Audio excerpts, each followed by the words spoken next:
and share with folks who are already headed in a direction, whether you're headed there in your mind, whether you're actually doing it, whether you're in the process, whether you've accomplished something.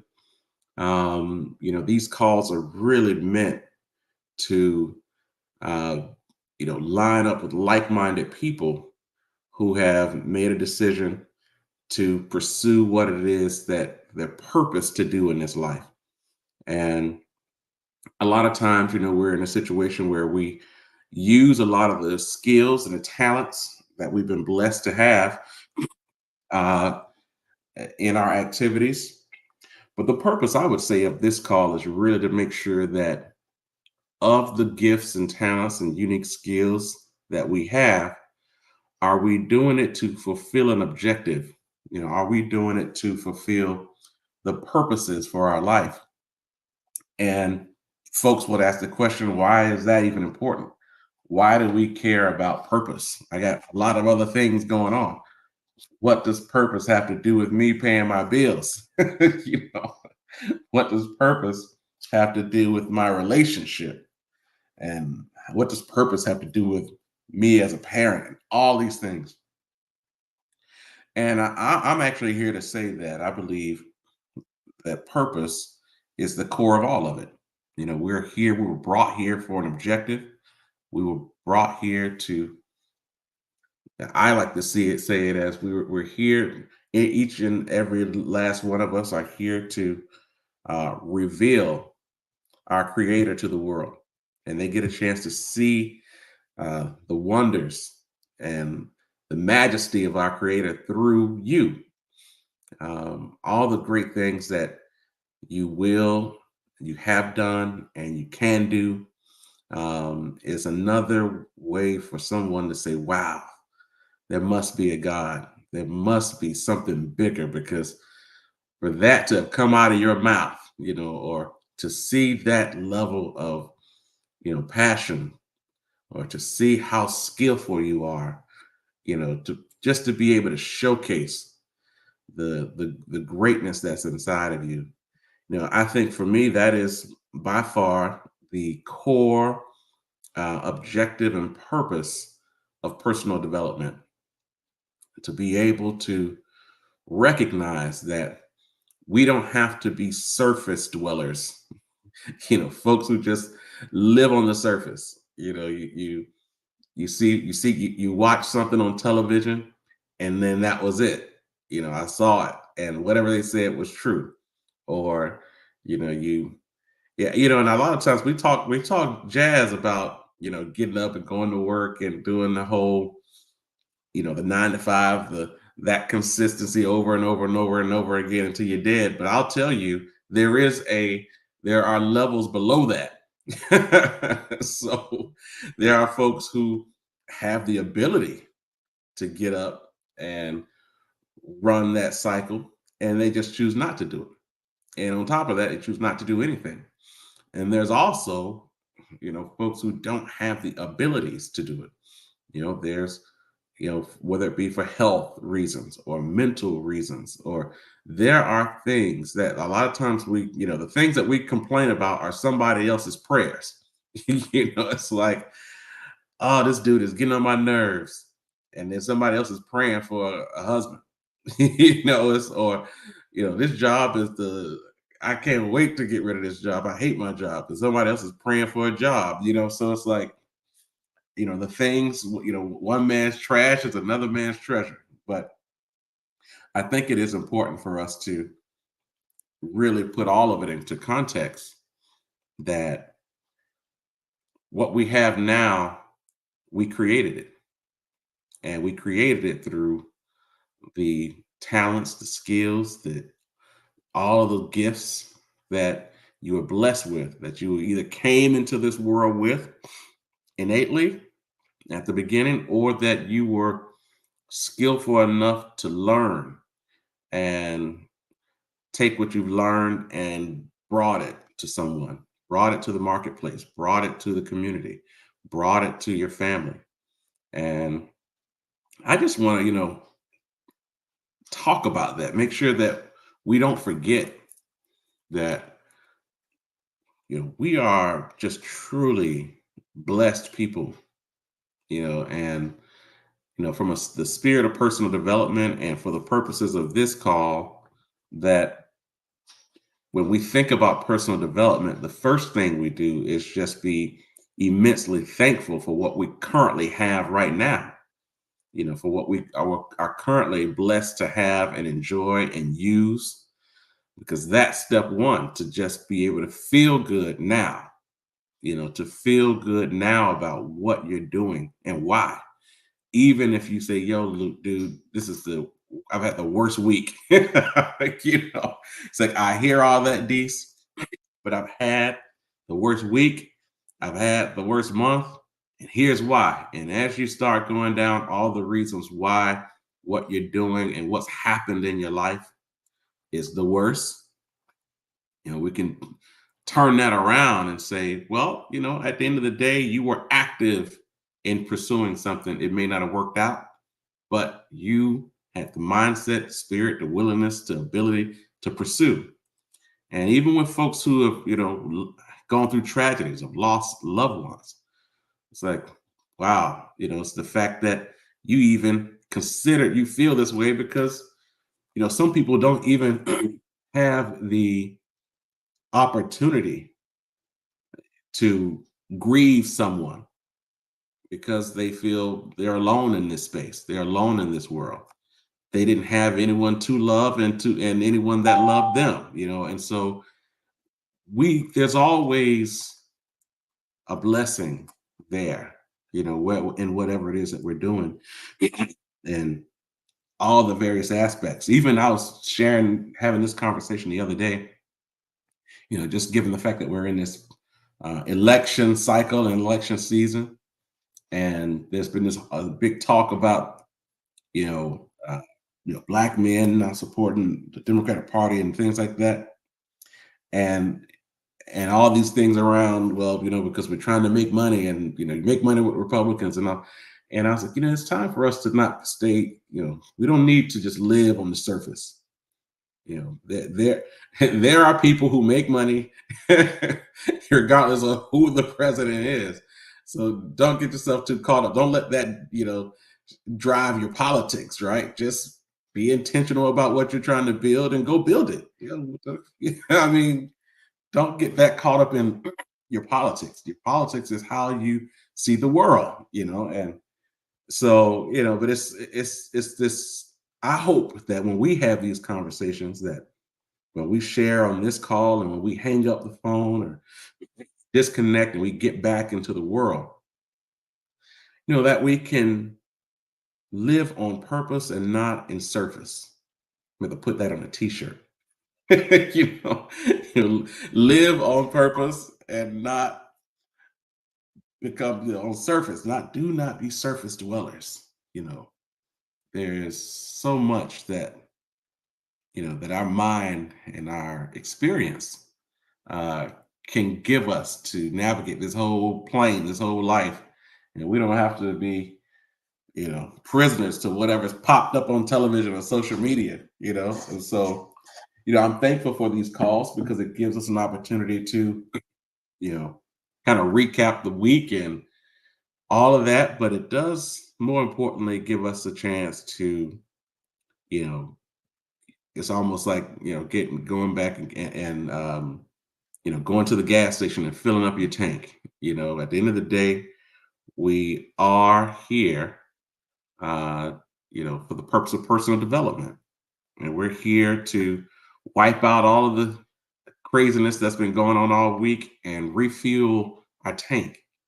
And I'll tell you, one of the best parts of personal development, I think, is when we can give and we can be intentional about investing into someone else's life.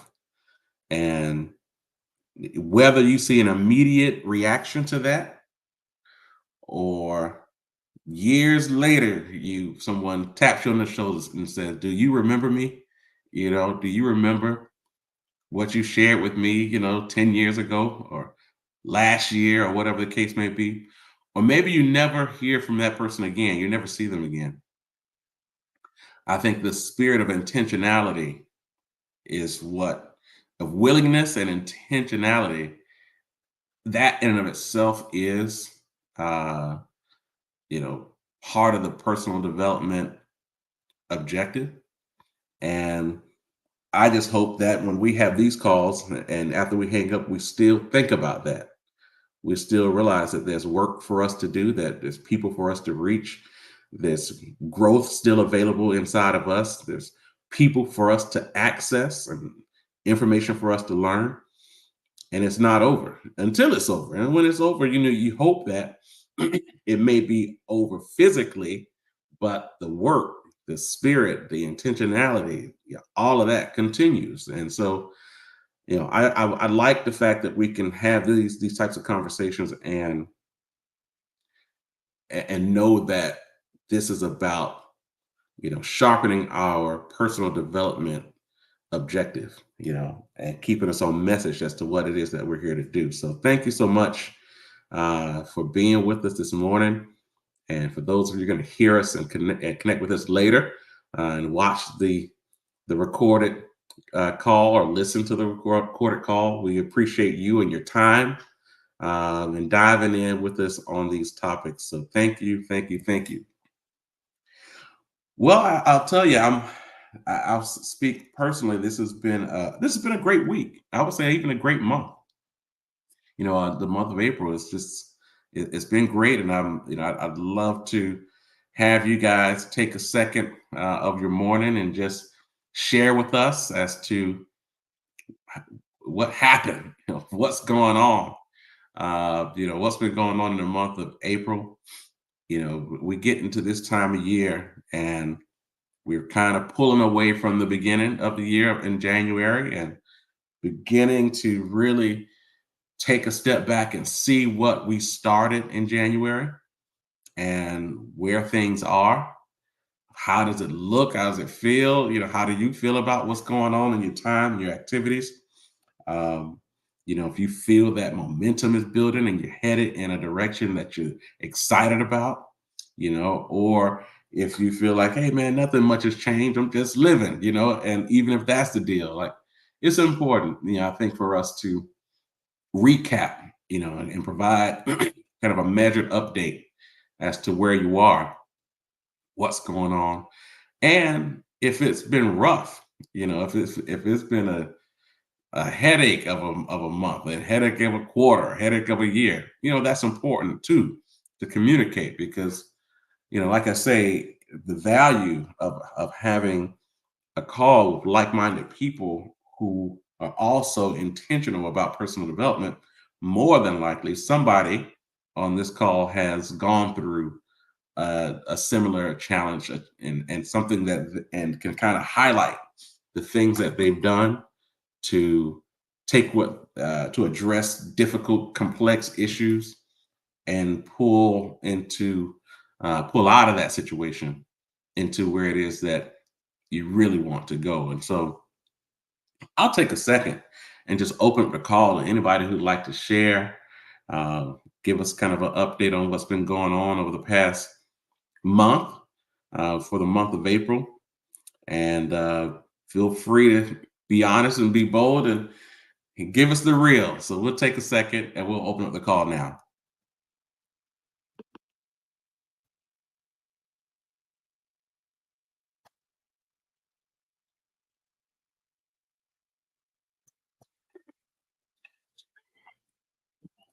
My brother, I owe you a phone call, man. Oh, go so good to hear your voice, man. So good to hear your voice, brother.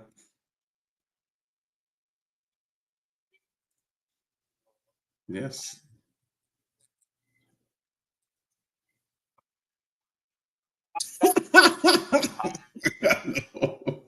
I know it.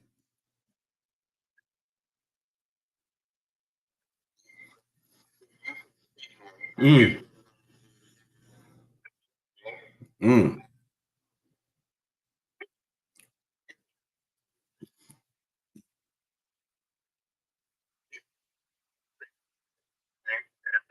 mm.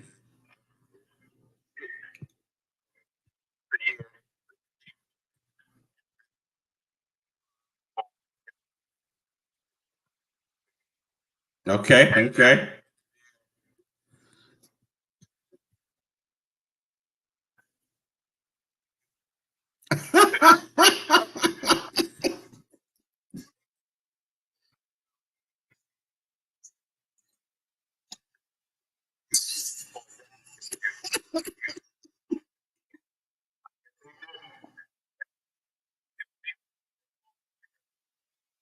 Hmm.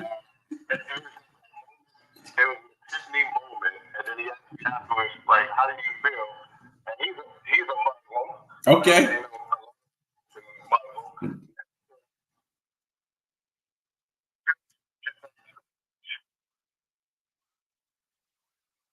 Mm.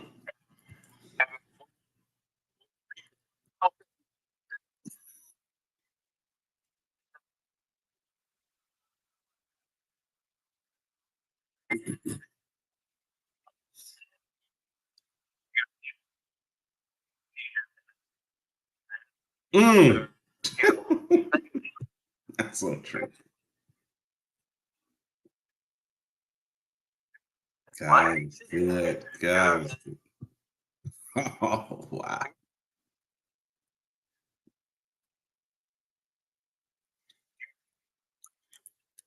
And you knew it was coming.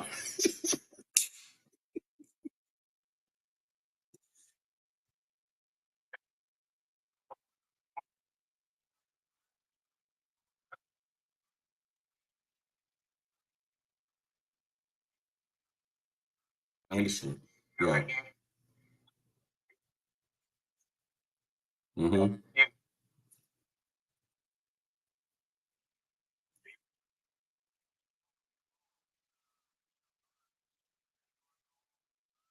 Mm.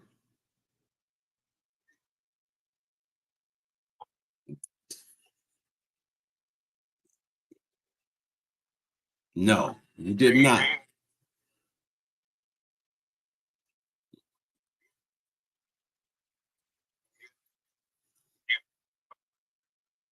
Mm.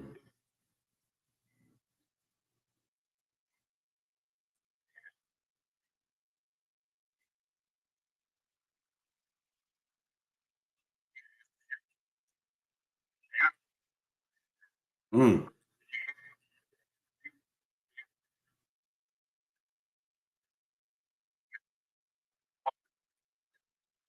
Mm.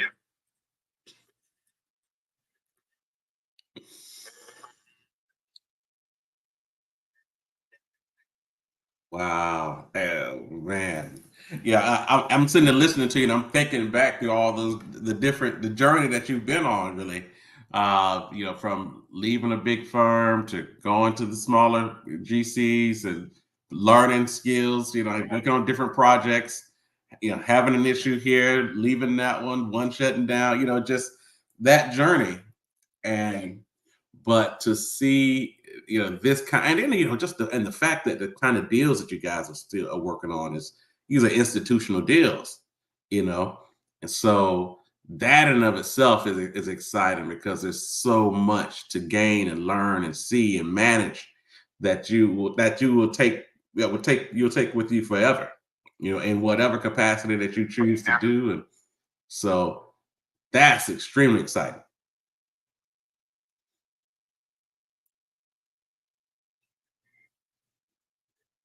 Yeah.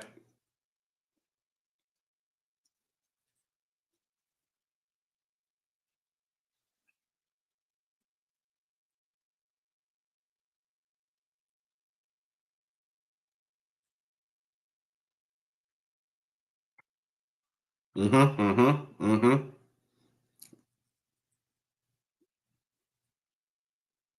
Wow. Wow.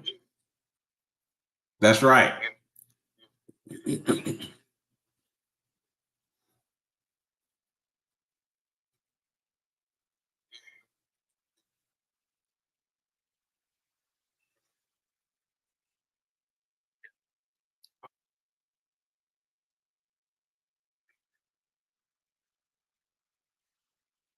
Yeah.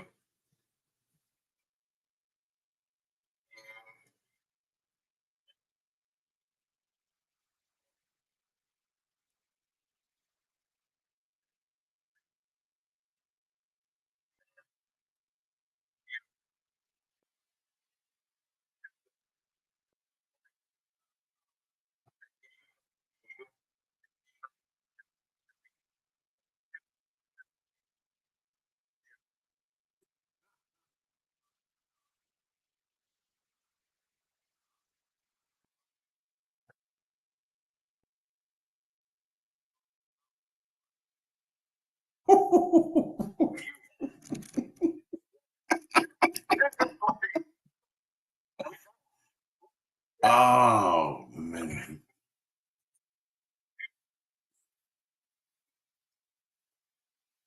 Yep.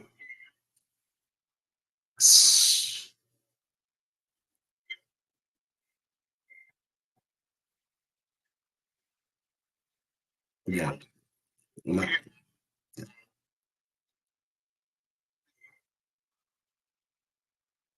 Mm.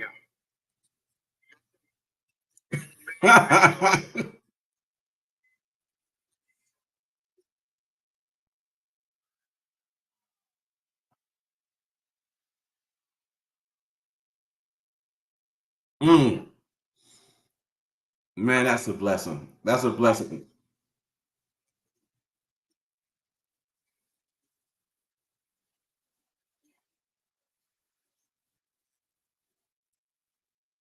Mm. Get a black man off the first one gone in the movie. Stay alive in the movie. I love it.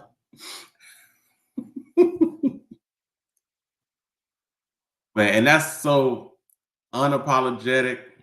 You know, I think that there's one thing that I love about it. You guys know how fired up I get about economic development, and to be able to still focus on economic development, but don't feel like you have to shy away from your culture either.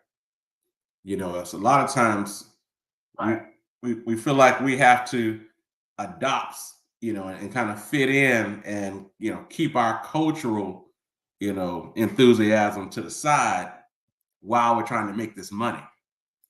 But to be able to, tap into a certain level of freedom and, you know, to feel as if you can still be intentional. And the truth is, and the more relaxed and free, if you will, you feel in the environment, the more your creative juices are going to be there, the more you can, if you feel comfortable and confident to share what's really on your mind versus I better not say that.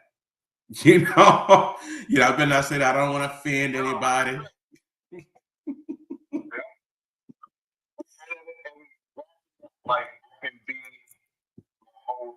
Mm,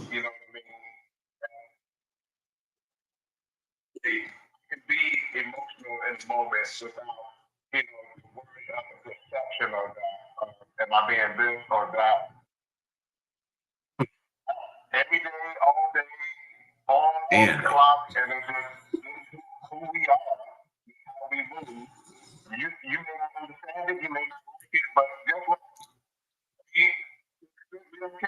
yeah, yeah.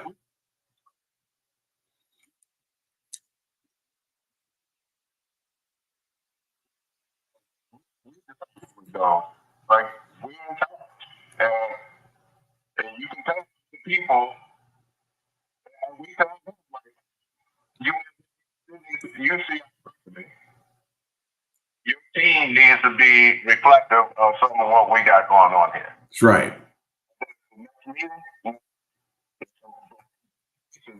Mm.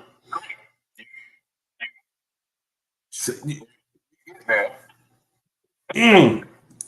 Listen, you just said something that I've run into a few times, especially on the like when you're overseeing, for instance, on the investment management side, and and serving as a trustee and trying to identify who we're going to work with, and you got all these investment managers lining up, and we put in there a prerequisite.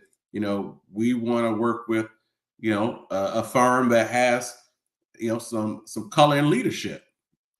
Somebody who is you have a woman, African American, somebody who's helping to make decisions at your firm that will understand the kind of investment scope that we're trying to approach here. And listen, you see, once the message is out there and you have folks overseeing assets, next thing you know, 2, 3, 4 months later, If they've acquired somebody, they've either bought another firm that has some color, or they brought in some talent, or whatever the case may Yeah. be. But the fact that that is a real thing, and Yeah. it's something else. So, well, I'm glad you hit this because, and this kind of goes back to this whole point around not living in the surface. You know, I had a brother. This is long story short. I had a brother the other day who was like, "Man, Barack Obama ain't do nothing for black people." Wow, Wow. it's a heavy statement you just made there. And I told him, I said, "Man, well, if I'm looking at it from the surface, possibly I could maybe follow you there, maybe on what you just said. But what you don't realize is that not only did seeing a two-term president back to back, not only did that change more, I should say, more so prove to the nation and the world that black folks could lead at this capacity. It also changed the mindset of black people. Black folks actually now saw it. It wasn't a one-off thing, like, that was a gimmick. It's two-term. It's now in your mind. Yep. You've seen it happen. This is a real thing. And so for people who are in the realm of achievement, people who are actively pursuing achievement, that realm of folks, they see it. They see the value, the impact. You can't even have a conversation. Like the whole conversation around DEI, that wouldn't have been a thing if there wasn't somebody who said, well, we know they can do it at this level now. So we may as well start opening these doors. You get black folks on corporate boards. That now you are legitimately, decisions are being changed, conversations are being changed. Now you may not want to hear the conversation, but we're having it. That would not have happened at this level. We have it, in our meetings, our local meetings, and at the at the card table, but institutional decisions are being made. What? I mean, like you said, you guys are controlling the narrative as to who you want to work with. If you want a piece of this deal, come on, man. That is so.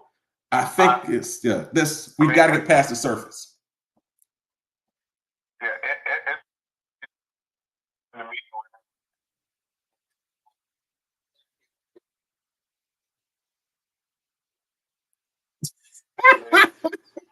and even this past week, he's like, okay, this minority and small business development, program with your company. What's the top three black firms that you helped? It's the question. This is part of the RFP.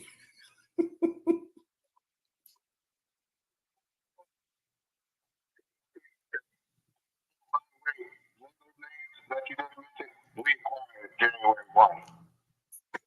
Part of this company, and just want to let you know they'll no longer be doing subcontract work for you. Mm. Like, Wow, it's a new day.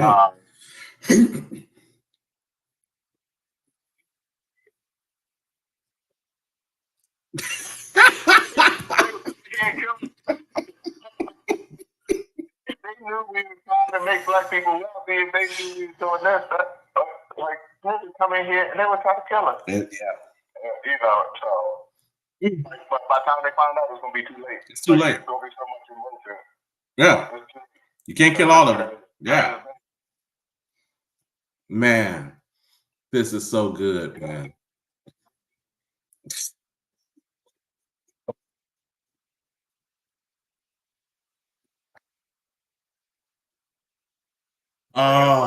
Oh man, I love it. I love it, man. This is beyond uh good news, man. This is and the thing is, when you think about the stage you are in business and the experiences you're going to gain just in the next couple of years, you know, it's always that conversation around still having the end in mind. and what that potentially looks like, so it's you see where you are now, you collect what you've done in the past, but you still have an objective for the future and every step heading toward a certain direction. And that part, and then so it's one thing if we were having this conversation, say 10, 15 years from now, you may say, yeah, I think see if I can ride this out into 70 and call it a day. Uh, but when you're able to kind of take a step back and look at where you are right now, and then what's possible, that in of itself makes you, want to stay healthy, want to keep your body right, keep your mind fresh because you see what's possible. You see how what's possible, how it will affect your family, your loved ones, the industry. I mean, it goes back to highlighting what Obama said during his '08 campaign. You know, why not us? You know, if not us, who? And oh man, they hate it when he said that. I was on the campaign when he said it. He's like, why not us? If not us, then who then? Yeah, who? What do you mean? There's a lot of other who's like, nah, no, we about to. This is the energy. This is it, and so yeah, this is good, brother. This is good stuff, man. I'm glad you kicked it off with this.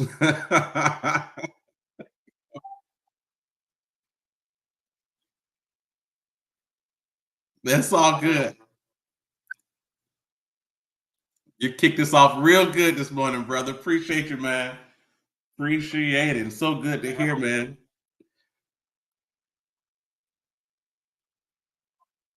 Okay. All right, brother. Appreciate it. Ah, that was good. That was good. Brother Battle, Chuck Battle, for those who've been on the call for years with us. I mean, I guess if you've been on the call, and participated, if this is your first time, and I don't think I even shared this earlier, we're sprinting toward 12 years and hosting this call. It was our first meeting for the mastermind was Labor Day 2012. So we are sprinting. we are. We're almost at Memorial Day, so we're about 3 months away from celebrating 12 years as a network. And Brother Battle was at the beginning. He was definitely in the first rounds of this, and so uh, it's always good to hear these folks come on and share what's going on and progress, and the journey is the real piece because like I say, progress is not, just inverted. Progress is staying in the game regardless of where you are. You know, the fact that you may be at a dip right now, but the fact that you're still in the game is progress because you're not going to stay down. It comes back up. It's a jagged climb to the top, and you know, and if people ask, well, what is the top? And the top really is saying that you lived a committed a life on purpose, like the whole life. Regardless how many years you live, the fact is the whole time you were breathing, you were on it, like you were committed, you were on purpose, you were actively pursuing everything that your mind and your heart had, the skills that you have, you were willing to use them. If you do that for the whole life, that's the top. That's it. It doesn't matter like what how much money do I need to have to be successful? We ain't talking about money. We're talking about the work. Like if you went to sleep that night with things on your and ideas and goals and things like that, and you woke up the next morning and actually was willing to pursue them, and you did that day after day, week after week, month after month, year after year, you continue. That's a successful life. That now the challenge is when you have those ideas and those passions and you just aren't willing to pursue them for whatever reason. For whatever reason, just the barriers that you see are just bigger than your will to pursue, that's when you can say, you know what, that brother or that sister died with regrets, you know, you know, and we don't want that. You know, for the purposes of this call, we don't want anybody on this call dying with regret.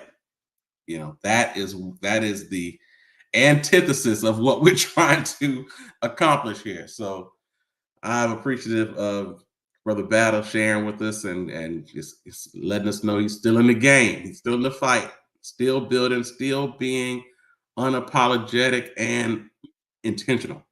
And that part um, is really the objective. And I think my brain all morning has just been talking about or circling around staying above the surface. And I can't get it out of my system right now. I can't get it out of my spirit. It's just, I think I've seen and heard and watched so many people, particularly Black folks, which is a sensitive topic, you know, for me personally. It's just, uh, you know, I realize, you know, even when I'm talking to my friends, uh, you know, who are Black, they were like, man, why are you focused on this stuff so much? I don't care. Like, you know, I don't care, man. I don't care about everything Black. And I said, well, you know, I guess that's just my purpose. Nothing against anybody else, but you know, the objective is, can we move the needle? And for me, that's a thing. It may not be a thing for everybody, but you start thinking about you having kids and one day grandkids and they friends and just going through the generations and say, are we passing down the same issues every generation? I mean, are we solving anything in our generation? Like, what did our generation solve is the question, you know, and that is something that is for me is a thing. That is a thing that pokes at me. You know, are we solving anything in this generation? And are we just okay with passing it down and you know, our kids and grandkids inheriting our issues? And for me, I can't, you know, it's one thing to say you can't solve everything, but at least you did something to pursue to try to chip at it. Like you got to, at least you got a, you know, a hammer or something. You just chipping away, you chipping away. I'm cool with that. I'm cool with just knowing that during my time, I was willing to chip at it, to chip away, to at least say something, read something, do something that may shift the mindset. You know, the Black mindset, the white mindset, the Asian mindset, whatever the case may be, that we can begin to see progress and respect holistically of each other. And so, Brother Matt, I appreciate it, man. Anybody else? Let's open up the call. Anybody else want to kind of highlight what's going on for the month of April? Just give us a quick update or share. Let us know what's going on. We'll take a second to open up the call now.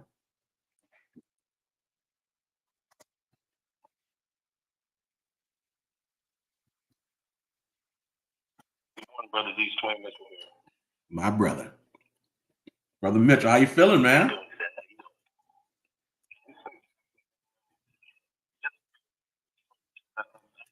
Virginia Beach, like the AAU. Okay, okay. Mm.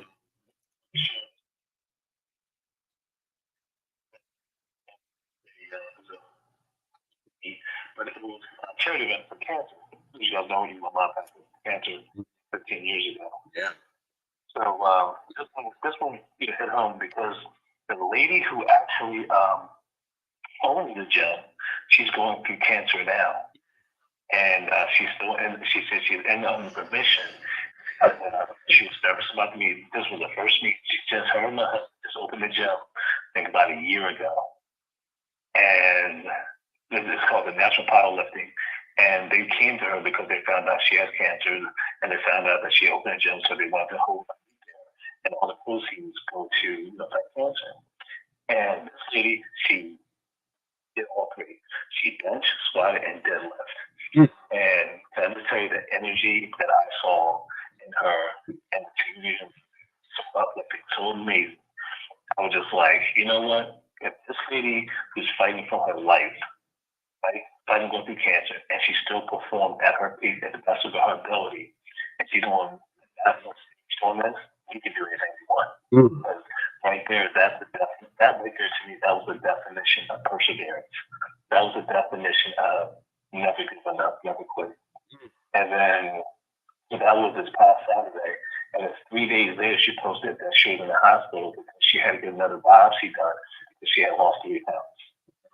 So I'm like, I mean, just sit back and think about it. You're fighting for your life, you're fighting for your cancer, you decide to open a gym, going through all this, and then you decide to open up, have a meet, to, have all the proceeds go to fight for cancer. And then you perform on the stage, do all three, and then 3 days later, you're back in the hospital. So I just want to share that story, not to be, to bring everyone down and be sad, but just say, hey, look, life is going to throw you curveballs. Well, life is going to come at us all angles. Mm-hmm. You know what? Don't give up. We will continue to fight.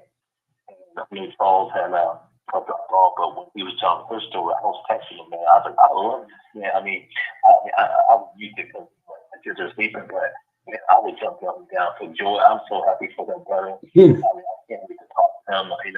I am going to come down. I'm a person about Philly, DC. I want to see it all because I'm seeing I can do if I know anybody anywhere. Because, he's a service. Me, I like I said, Ryan, I've been there with him for over like going on 12 years. Yeah. You know what I mean? Yeah. Over there hearing the stories and all the years have passed. We've been fighting the fight for a good 11, 12 years. And just to hear the story, yeah, and man, and that quote, I'm still that quote, man. We're not gonna die in this movie.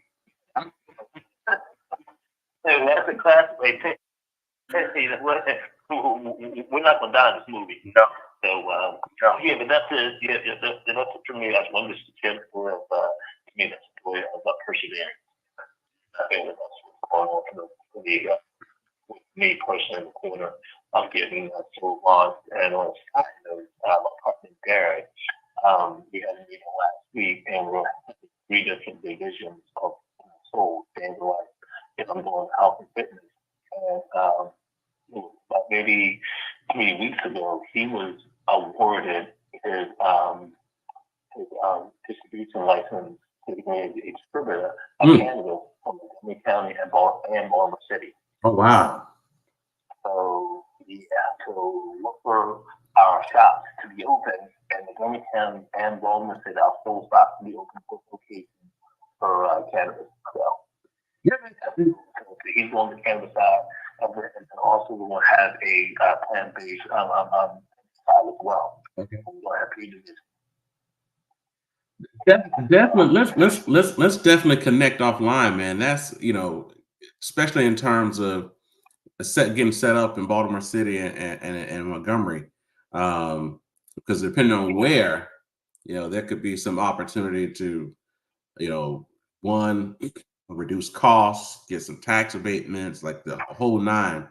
Especially.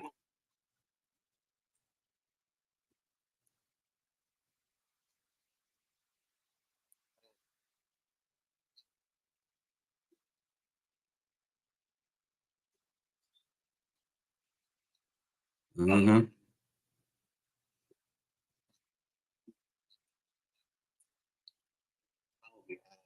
Not more so the technology, it's the thing that we have with vape pen when it comes to the new technology, it's disposable. And not share with everyone once we actually go to market with it. But Yeah. pen is actually the new thing out there. So, and he is the master of launching new products that are technical or products, yeah. Mm-hmm. So, 28, he launched Roadrunner cable modem. He was the first brother to actually launch cable modem, and that was back in like maybe the early 2000s. Yeah. Yeah. Word modem in and of itself is like 25 years old. Like. Yeah.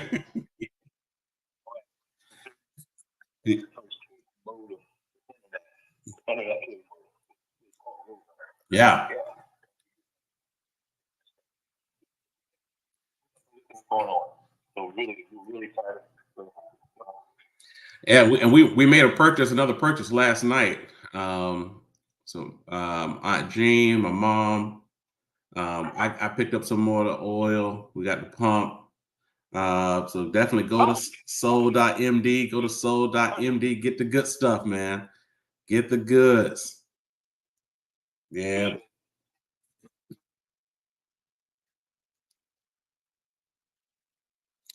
Well, so particularly, so my dad loves the pump.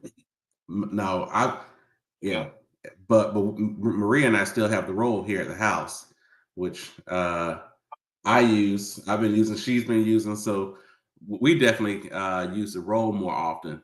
But folks who have the arthritis and the joints and pains and things like that, um, they've been using the pump. So and then the oil is a good look.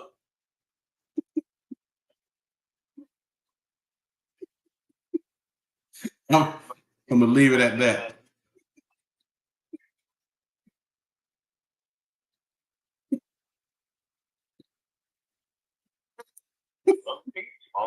Yep. Because it's just like, wow. And actually, I have a couple massage therapists that are using it, and their terminology is, no, this is my dessert. I mean, when you do a whole session, it takes the last 10 minutes is when they start using our oil, our massage oil, and they say, hey, max them out. The smell, the aroma, rub it into, getting deep tissue, massage rub, and everything else. They like, dude, this thing knocks us out.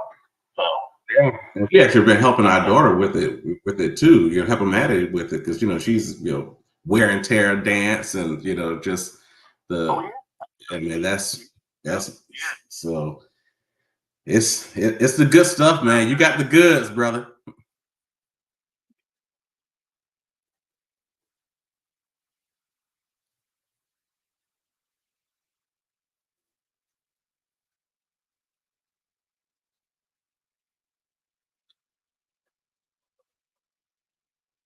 I get this Yeah, cut out the middleman.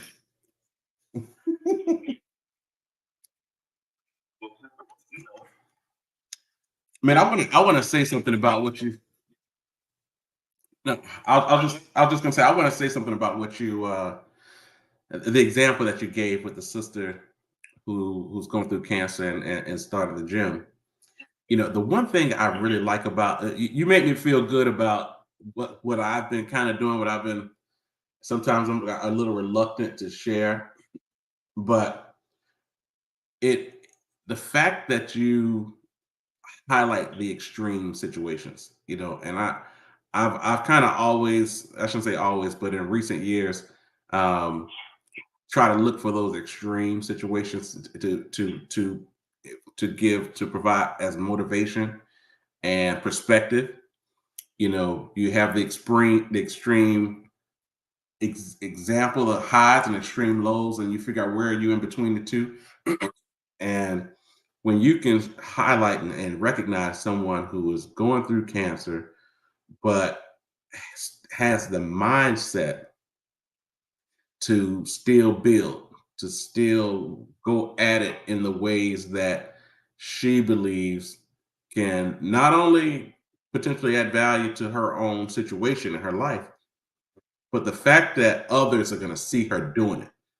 See, and that goes back to what I was saying before about this stuff isn't what we're talking about right now in terms of personal development is not just about our life. This is stuff, this is a story, whether she lives another 30 plus years or she passes away, this is a story that everybody on this call has heard. And it's soaked into our consciousness now. And we're going to always look at that as an example of development, of growth, of perseverance, of intentionality. And so that's what I would say the bigger value of personal development is that if you're really serious about it, it's beyond your life. And a lot of times we don't say, well, I'm getting old, man, so I'm not doing, I'm kind of slowing down, or I'm not going to spend much time on that anymore, but the bigger point is that this is not about our individual lives. Yes, we could benefit from it, and it can help, brighten our mindset. It can help with our objective, but the bigger piece is that who else is watching it happen?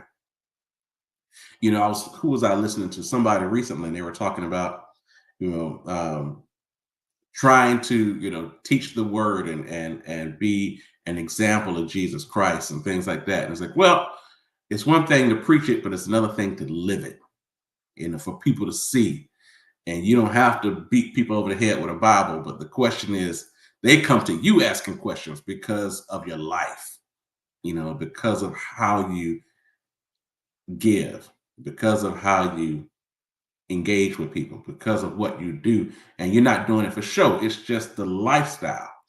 And if we are really committed to a lifestyle of personal development, and that word personal development, is maybe personal to us, but the fact that you are developing, other people see it and they want some of that. They want, everybody's trying to grow. Everybody innately wants to uh, take what's going on in their life to the next level. And if they see you doing, like, I'm always trying to pay attention to somebody who's like, man, that person's, something's happening over there. you know I should have a conversation with them just to see what's going on. And so I think that I'm just glad that you shared that, because it just gives us another piece, another example that we can sow into our consciousness to know that there are levels to this thing. We may be at where we are right now, but there's some people whose willingness is at another plateau, yeah, on the next level. And, you know, if somebody can do that when they're going through a really rough patch, what's our excuse when things are going well, or at least, not in a bad fix like that, right? And so it's just so good to see these various examples from one side to the next, and how we, what we do about it. So appreciate you, brother, for sharing 100%. All right. It's 8 o'clock. 8 o'clock.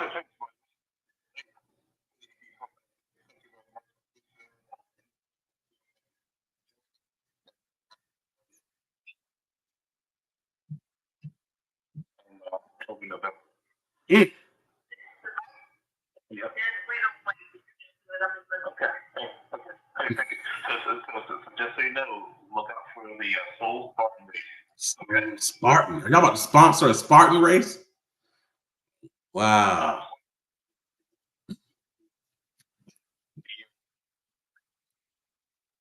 Okay. Ooh, Spartan. One of my clients just did a Tough Mudder like last week, and I'm like, what in the world?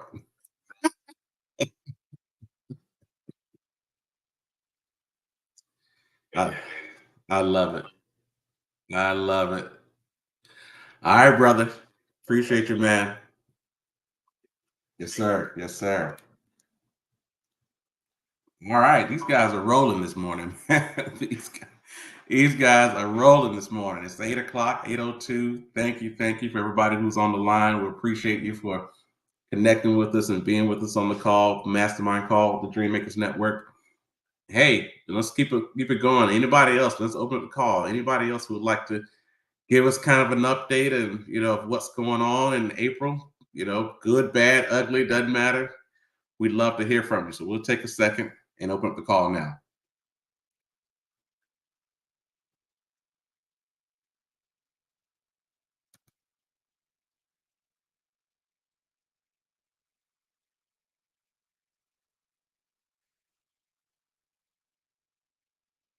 All right. All right. Well, it's 8 o'clock, and I really, as we prepare for these calls, um, and right now we're in the month of May, we are essentially weeks away from launching our uh, for 2024 90-day challenge. And so, this particular month is important, particularly from a mindset perspective. Um, the capacity of what we are focused on. And I wanted to kind of highlight this month and have us focus this month on the mindset, because when you're preparing for a big goal and you really have an objective, something that matters to you, it's really something that you want to see happen and manifest in your life, where you are from a mental perspective, what your thoughts are, where they are, what you're thinking about, and what you are not allowing yourself to see, and what you are welcoming into your psyche and your thoughts is so important. How you manage what goes into your ears and your eyes. Those two channels are beyond important in as to what is on your mind and what stays on your mind. And if your mindset is even in the proper space to pursue and achieve goals. And I wanted to just kind of highlight it from that respect, because a lot of times, if everybody in on earth can say, I have a goal that I want to hit, I've got some things I want to do. And that's a great first acknowledgement. That's a great first step. But if you're not able to control what's going into your eyes and into your ears, because that's all information that is going to begin to affect your mind, to affect your consciousness, and also your subconsciousness. And the thing I always say is I have to protect my subconscious. And how do you protect your subconscious? You protect your conscious. And how do you protect that? You are intentional as to what goes into your eyes, what your eyes see, and what goes into your ears, because it's all just pre-processing and taking in information that we should decide, that helps us to decide, what do we want to do with this? Do we want that information to make us fearful? Do we want that information to make us excited? Do we want that information to, make us mad, happy, whatever the case may be? And it's highly important to start there. It's highly important for us to, if that means, when we get in our cars, what are we listening to? When we turn on the television, what are we watching? What if we're reading books? What books are we reading? If we're hanging out with friends, which friend is it? Like, it's like who's surrounding you? And do you hang with people who love pity parties? And that's your cousin, or maybe your sister, your brother, your good friend, but you know, that might not be the team right now that you want to build as you're working on this goal, working on this objective. Folks who are ready to just nonstop lay out. They can't wait to transfer whatever issues they had going on yesterday to you. Let me tell you what happened. Like, oh no, here we go. And they about to lay it on you. Now you got to take it. And it's not that we don't love these people. We're gonna love them forever. But when you're intentionally focused on building something, on growing, on taking what you're doing to the next level, you need people around you who this goes back to personal development, who they may not even be in this space where they're just trying to help you out. It's just the fact that when you get around them, they're about to talk about some stuff that you want to talk about. That you could very well possibly learn something just by sitting around them. Say, hey, let's go to lunch. Let's go catch up. Like, what you doing after work? Because they're moving in a direction, and if they're like, hey, yeah, come through, and those kind of people who can help you go to the next level. And if it's people who aren't in your world right now, but they got the goods, they have what you want, they've built something that is in line with your goals. You have to find ways to be in that space. And this is usually the most difficult part for folks who, quote unquote, may not be social. I was on a panel recently, and it was talking about mentorship and allyship and and being a mentee and the whole nine. And that conversation comes down to when there are folks that you want to access, and they may be great at whatever it is that they do, but I can tell you, even the greats have issues going on in their life that they're trying to solve. And we can be a resource to anybody. When I think about some of the clients that I've been able to pick up and manage those relationships for a long time, there was a time in my life where I was like, I'll never have these kind of clients. I was like, I don't even know anybody like that. Like I would never get a chance to have clients like that. And then I got to a point in my life, I was like, I gotta have these type of clients. It's just I have to get in that room. I don't know what I got to do, but I got to get in that room because I need to, I need access to the type of clients that I can have for the rest of my career, and that can be self-sustaining, that can help me build a healthy practice, a healthy business. And that sometimes you just have to make that decision. And once you make that decision, then now it's all roads leads to where you're trying to go. All roads leads to getting in the room with the people you really want to get access to. And it's just the difference. And this goes back to the conversation we had about, not being surface dwellers. Surface dwellers, there's no, you're kind of more on you're a spectator versus someone who's engaged in it. And you don't, if you have big goals and allowing yourself to even go there to have big goals, there's nothing about what you're doing that can stay on the surface. You have to be able to have some level of depth in your thoughts, in your activities, in your communication around the things that matter to you. And I just want us, as we begin to prepare for the 90-day challenge, that we think big, that we really look at what we're doing right now, look at our ultimate goals, like the long-term goals, and ask yourself, am I actually in position? Do I have everything I need right now to go get it? Like, am I in that space right now to actually go and accomplish these things?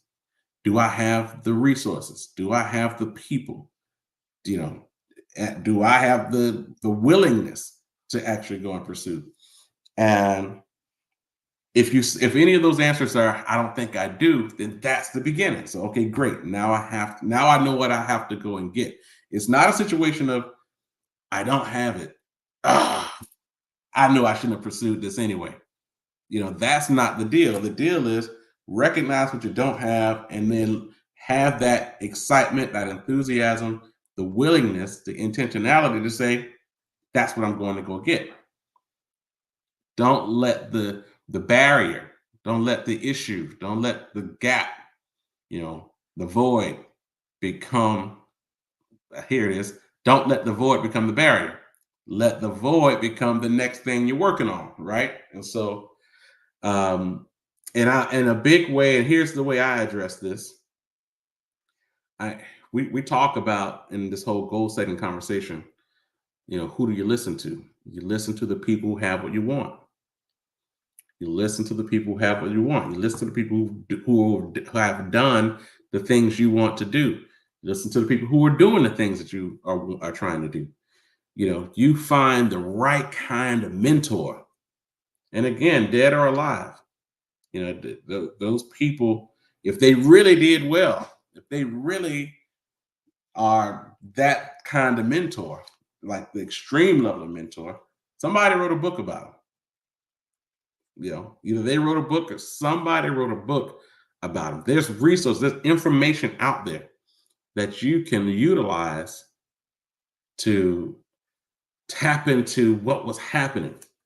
So you guys know me. I am I am a son of Tuskegee, and I'm thankful. The more it's been 20 years since I graduated, this year, but I realize the further I get away from that graduation day, the more I realize I just really didn't scratch the surface. Like I just haven't scratched the surface as to what Booker T. Washington was doing, and in terms of addressing the plight of Black people at that time.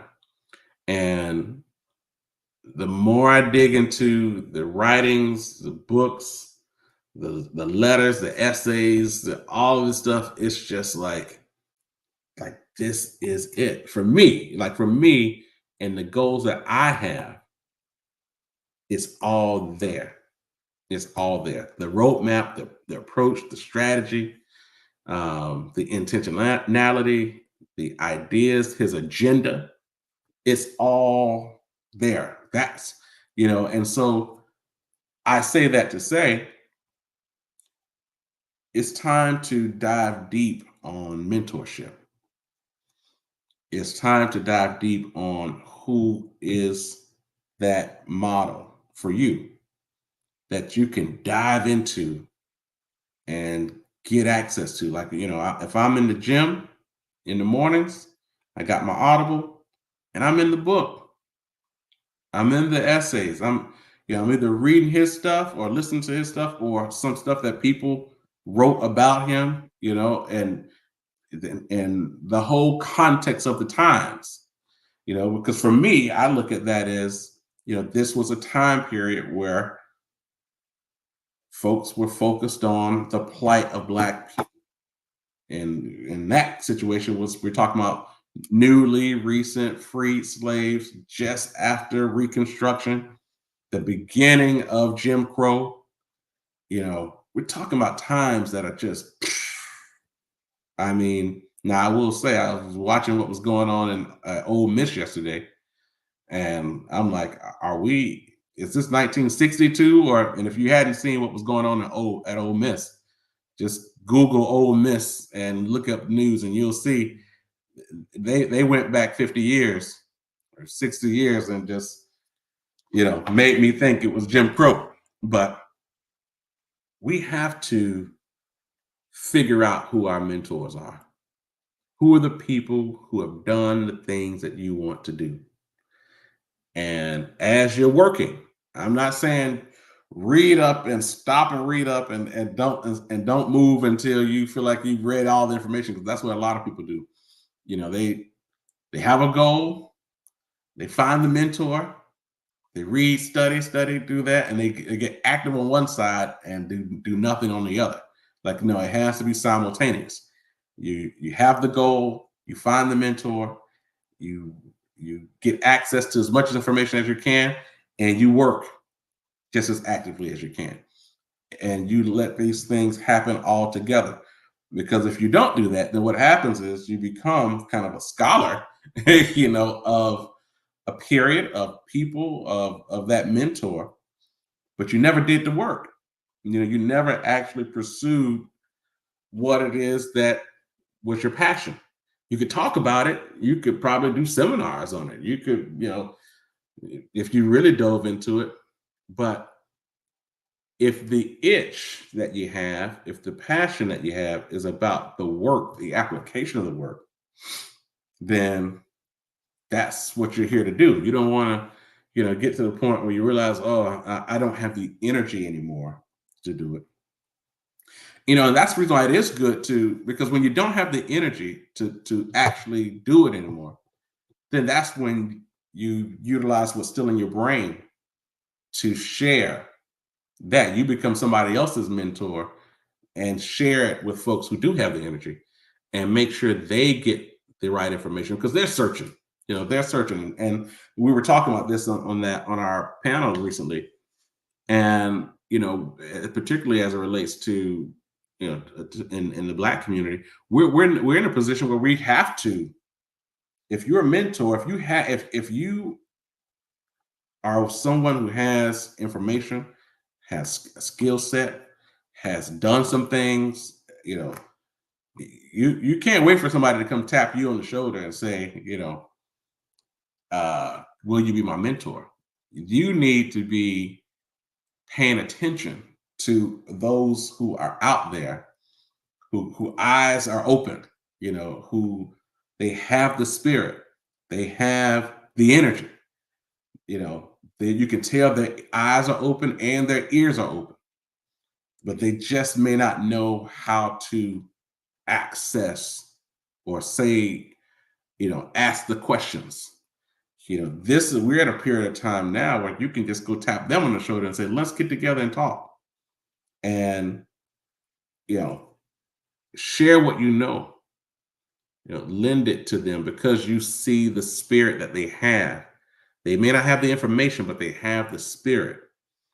We have to be intentional at this point to pass batons on purpose. We are at a point where we can't even we can't afford not to. We have to be singular in our purposed objective. And this is what we're here to bring to the table. This is what I master. This is what be at that point. There's 1,001 issues to address. You just pick one of them. You pick the one that you have energy for. You pick the one that you have power. You have insight. You have experience. You have relationships to address it. Let that be your thing. We have to be at a point now where we can't be surface. We can't be spectators. We have to pick our thing and dive in it. Because that thing that you specialize in, that thing that you hold energy for, that thing that you're still willing and ready to work on, is one piece of a master plan. And when the master plan is being organized and it's being built, folks are looking around like, who's going to handle what? Who specializes in what? Who's the go-to for this and that? And if you're in your corner, spectating and watching, but not allowing yourself to get in the game, then who does that help? It doesn't help you, and it doesn't help the plight, right? It doesn't help the bigger objective. And so I want to read a little bit of this. So I got this book. I came across a book on Booker T. Washington. It was actually written by Emmett Scott. And so just to kind of put that into context, Emmett Scott, they called him the power broker of Tuskegee because he originally was during the time of Booker T, was the secretary. He was his personal assistant. He was the secretary of the university. He was the one. This is a book on his life called Emmett Scott, the Power Broker of the Tuskegee Machine, written by Maceo Daley. Great book on Emmett Scott. But Emmett Scott wrote a book on Booker T after he passed away.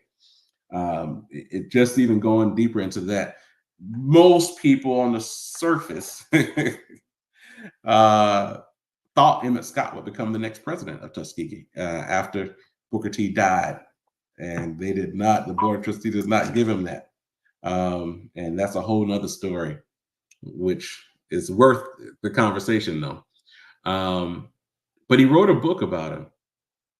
And he wrote a book just about the life, the work. And the book is called Builder of a Civilization.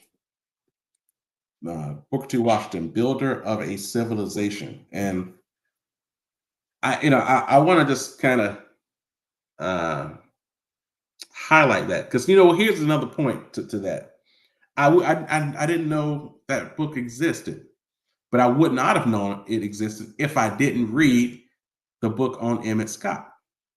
I didn't know it was out there, and I have a lot of books on on Booker T. Washington, but I didn't know this one was out there, right? And so I'm diving into this book, and it's just unpacking all these things that are kind of in the back of my mind as to, okay, if we want to pursue this, how do we organize and what do we do? And it's all in there. The whole thing, all the stuff is in the book. And there's one particular part I want to read for you guys. And just to kind of give it context, this was toward the end of Booker T's life. So basically, the last, say, 3 to 5 years of his life, because he was 58 years old when he passed away. But he worked so much.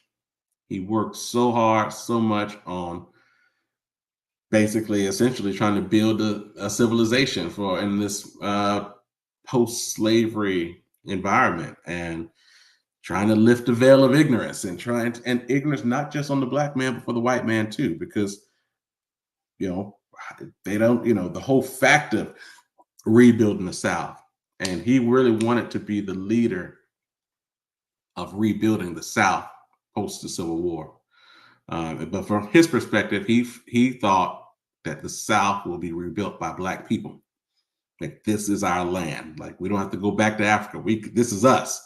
We built this land as slaves, and now it's time for us to own it and create our own civilization here. And that was his objective. The pride of the swift-growing South, if you will. And so, one of the last letters that he wrote to an alumni who was out in another city, and he wrote this letter, and I'm going to just read a little bit of it. But he was really highlighting what he called the Tuskegee idea. And he says, "I trust that wherever you are located, you will do all that you can do for community uplift, to be active in your church and Sunday school work, to help improve the public schools, to assist in bettering the health conditions, to help the people secure property and land, to buy homes and to improve them. In doing this and doing all these things, you will be carrying out the Tuskegee idea. Very truly yours, Booker T. Washington, Principal." And he says here, the questions were slightly varied from year to year, from alumni to other alumni. The following letters were sent out in 1915 to be the last to bear the signature of the Institute's founder, because he passed away in November of 1916, and that was in October he passed away November of 1915, and that letter was written in October of 1915 to alumni. But I highlight that and want to share that because it was clear he had an agenda and he knew the people who he could use to help fulfill that agenda, to carry it out after he's gone. And he was writing letters to alumni nonstop, as much as he could, even on his deathbed. He was so committed to Black folks going across the South, building cities, creating wealth through land and specialization, becoming a resource for the city and the community, where people have to come to you to buy the goods and the services, because again, these are the people who ran the plantations. They did the work. They were the ones who built and developed the plantations. And so that skill set is still there. It was passed down from grandmama to parents to the kids, and to keep that trait and that trade alive, but now utilize it, which was really a socioeconomic objective. It wasn't a political yet, and so that was the big, I would say, the divide, if you will, of the black folks at that time, where the focus should be on political civil rights versus socioeconomic rights and or abilities, and what do we put our energy on at that time.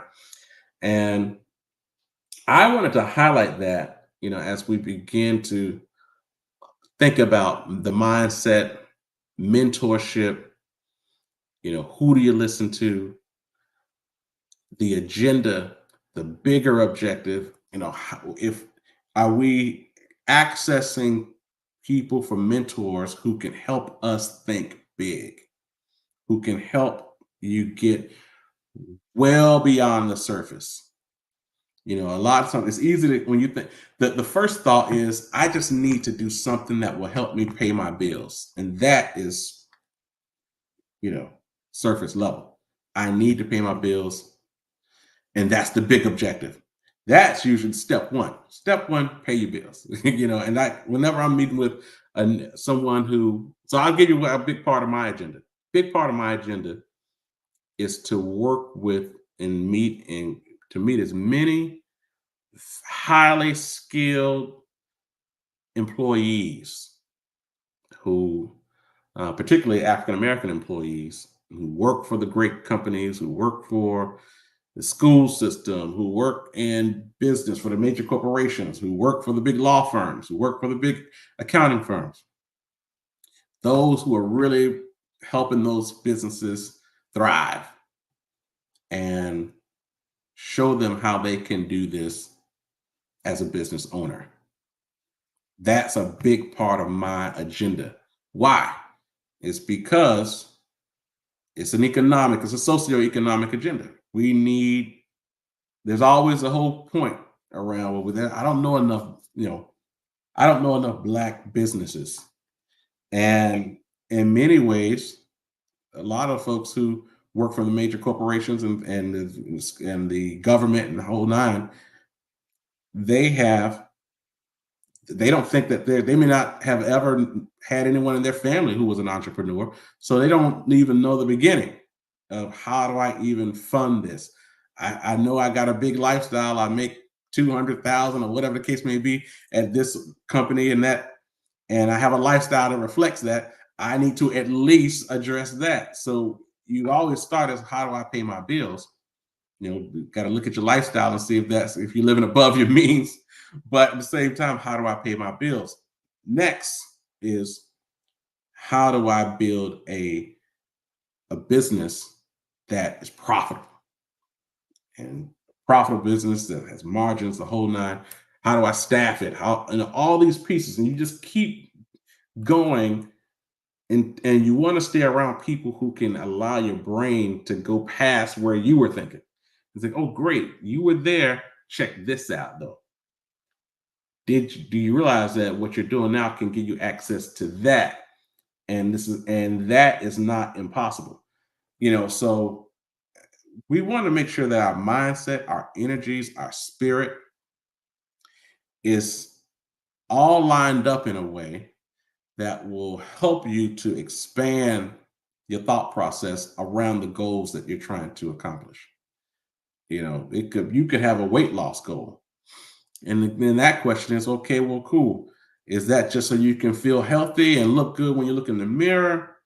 Or are you trying to end a generational curse? Or are you trying to show others in your family who also struggle with weight and things like that here's a way to do it that won't run you crazy? We have to make it bigger than just the surface. It has to be bigger than just us. And, pursuing goals and pursuing success is worth it. It's worth the fact that you, quote unquote, are pursuing. It's not And the thing we have to recognize is that when we have a bad month or we had a bad quarter or even a bad year, I mean, that's just part of the process, right? You just in the ebbs and flows, but if you're doing it alone, then I could see that kind of potentially taking you out the game. But if you have proper mentorship, you have the right information going into your eyes and ears on a daily basis. When you're going through your challenge, when you're going through your issues, you're getting the right information to say, here's how you overcome that. You're hanging around the right people to see, here's how you overcome challenges, like the story that Dwayne shared earlier today. Even when you have a big success, if you're listening to the right people and you're getting the right information, now you know what to do with the money from that success, right? Like a lot of people get some, I was having a conversation with somebody the other day about during, right before the credit crisis happened in 2007, 2008, 2009. And back in those days, we would see a lot of folks who were in the financial industry who were mortgage brokers. And these guys, they were selling those subprime mortgages like hotcakes, and it was profitable. And there were guys who had multiple homes, because they were selling them and they were putting other people in them and they were, renting them out, and they were making money on the cash flow, and they had the value, and they were doing it again and doing it again and doing it again. And they were doing all of it on subprime mortgage, which was cheap. And when that bubble burst, I mean, you legitimately had people who not only did all their assets go foreclosed, but because they weren't properly managing the money that from those proceeds, from the sales, from the cash flow, that was wiped out too. They were spending just as fast as they can get it, right? And so we need people, we need mentors who can educate us on what to do when we do have success, right? I'm now successful. I did it. I accomplished it. Yay. What now? Like, I got all these resources. What now? How do you let this dollar? I always ask the question, how, if I earned a profit of $1, what percentage of that dollar will I still have 20 years from now? And he said, what? I said, you just made a profit right there. What percentage of that dollar will you still have 20 years from now? And I was like, I'm about to spend this right now. So, well, there we go. Like if you're getting ready to spend 100% of that dollar, then there's the answer is zero. But what percentage of that dollar, of that profit that you just used, should be invested and should not be spent? What percentage should be spent? What percent should be invested? What percent should be donated? What percent, there has to be a model that you're following to at least benefit from today's success. Success you have today, it needs to still benefit you 20 years from now, so I know a lot of this sounds like, wow, it's a lot to kind of take in, but proper mentorship, proper information that you're putting into your ears, proper information that you're seeing and watching, if that becomes your lifestyle, you're getting the tutelage, you're getting the mentorship. You just got to be a good mentee to listen and to gain, and I think it's just important as we prepare to dive into this 90-day challenge that we are really beginning to align ourselves, making sure that our mindset is big, our thoughts are big, that we really are serious about our goals and what we're trying to accomplish.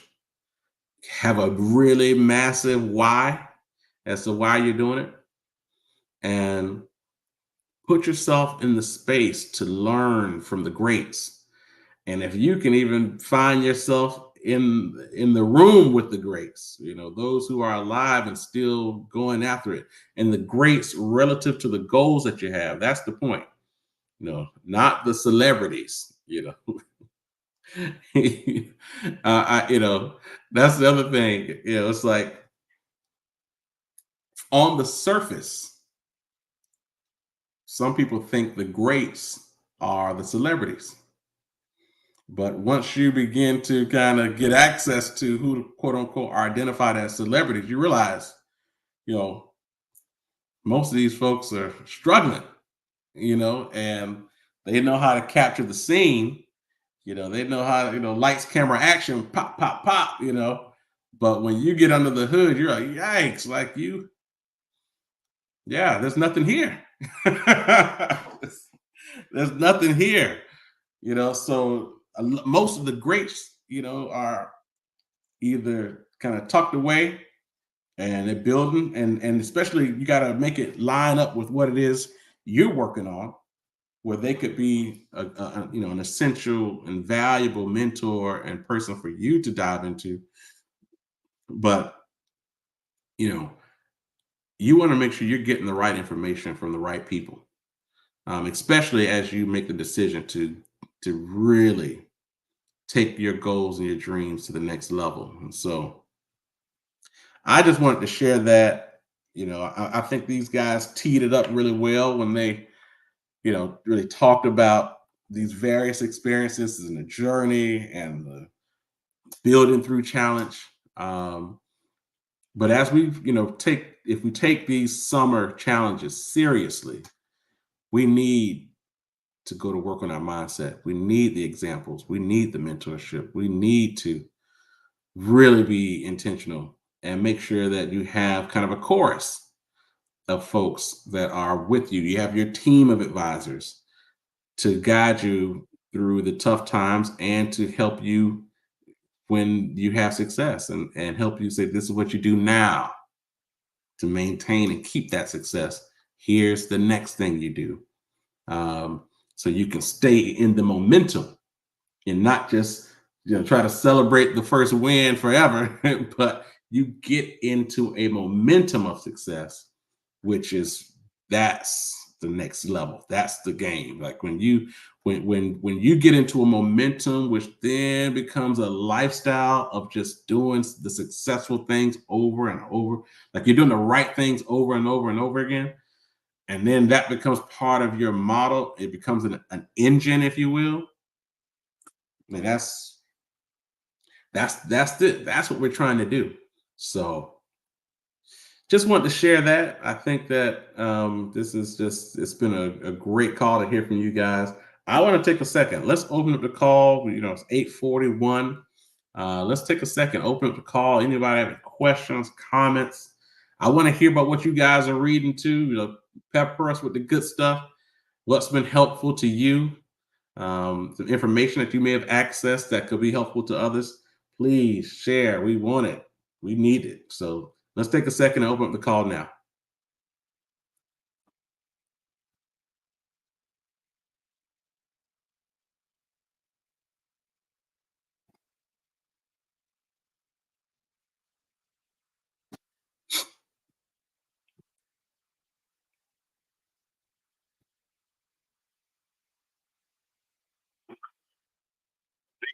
All right, Brother Morris. Yes, sir.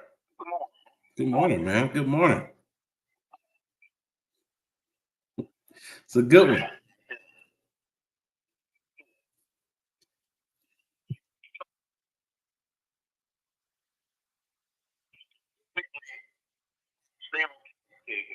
laid out the background of the call.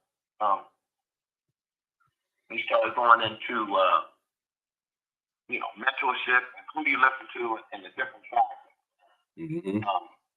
and the power of it, and then going into the 90-day challenge, which is always super important, right? So a couple thoughts I was having, stuff that I think might be helpful for you to elaborate on. Because the example that you And I'm not, I always try to joke on you about Booker T, and everybody, you listen to this Byron talk about, Booker T and reading the excerpts from the book and all that, and giving the historical context, and then landed into how it fits with his specific goals to this day, is so ingrained. So like he's in town one of those times, and you got your phone on, and you see the screensaver, right? Everybody got their screensaver. Mm-hmm. This man had Booker T. Washington's face on his screensaver. All I could do was laugh. Man, picture yourself, your kids, money, your car. Man, boy, they got you down, man. Locked in. On his screensaver. Booker T. Washington with that black and white picture of all the people at that time, just man out on a black suit, a white shirt, just consoling off into the distance, like slavery is still looming over his head. Looming. You know what I'm saying? Just like peace. Like, we free, man. What you doing? Like, no, no. No, it's a great. My all that to say and give that description of the depth that you've taken that particular principle, which is super important to the beginning principle, that who do you listen to, and having that that mentor, main mentor, whatever person that your go-to person that you have, and also knowing that people that might be our network may not have that depth of access, but just that not be locked in so tightly to a mentor or to mentors or to even the concept of integrating a mentor's information into your life, and then constantly, pulling from it, so that it propels you to where you're trying to go. Really using that who do you listen to methodology. Mm-hmm. So, because I know specifically for the Booker T. Washington thing, you are an example of that, and he's an example of that for you. I want you to elaborate more, or tell them in a different way, on how you feel people should acquire that those mentors, or that who do you listen to. You already went over it, but I want you to talk about it in a different way. Whatever comes to mind as far as acquiring that mentor and then latching on to them, whether it be how you choose them, or your mindset around choosing them, and your mindset in dealing with them, or specifically how you feel to deal with Booker T in general. I'm not laughing at Booker T. I just know how you are. So, because I know, and also know that people don't have it like that. Yeah. I'll talk about that a little bit more, getting there, and maybe the early part of it, the first touch, the knowledge, or how you put the two together, like purpose and mentorship, and so people can start really working on picking it, so they can be primed for that. Who do you listen to? Going into the well, I would say the easiest approach is just to think about it from the standpoint of listen to people who have what you want. So who has what you want? That's kind of the easiest surface approach. Now, I would say growing up, though, as a kid, it was all about Jesus Christ, right? And so it was like, well, Jesus got to be your mentor. And that was good from a moral perspective, to help build a moral ground, rights, wrongs. He is the example of how we approach life morally. And that was, and so definitely was the kind of the growing up with the model that I had in my head. But then as you get into life and you begin to have these experiences that what's happening with you every day, and you're looking for a more practical example of somebody who maybe you can see and watch them do it. Maybe somebody who could be in your office, maybe, and that would be, and for me, it started that way. Like when I got out of college and went into career, and I remember just saying, I really need a mentor. I just remember like kept saying, I really need a mentor. I really need a mentor.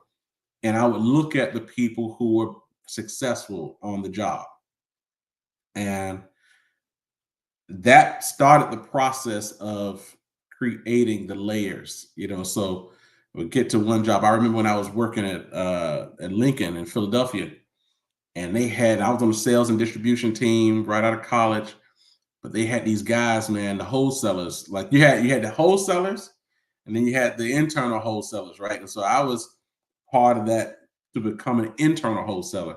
But the wholesalers were the guys who were out in the field throughout the country, meeting with advisors and selling, the investments or, annuities or insurance or whatever the case.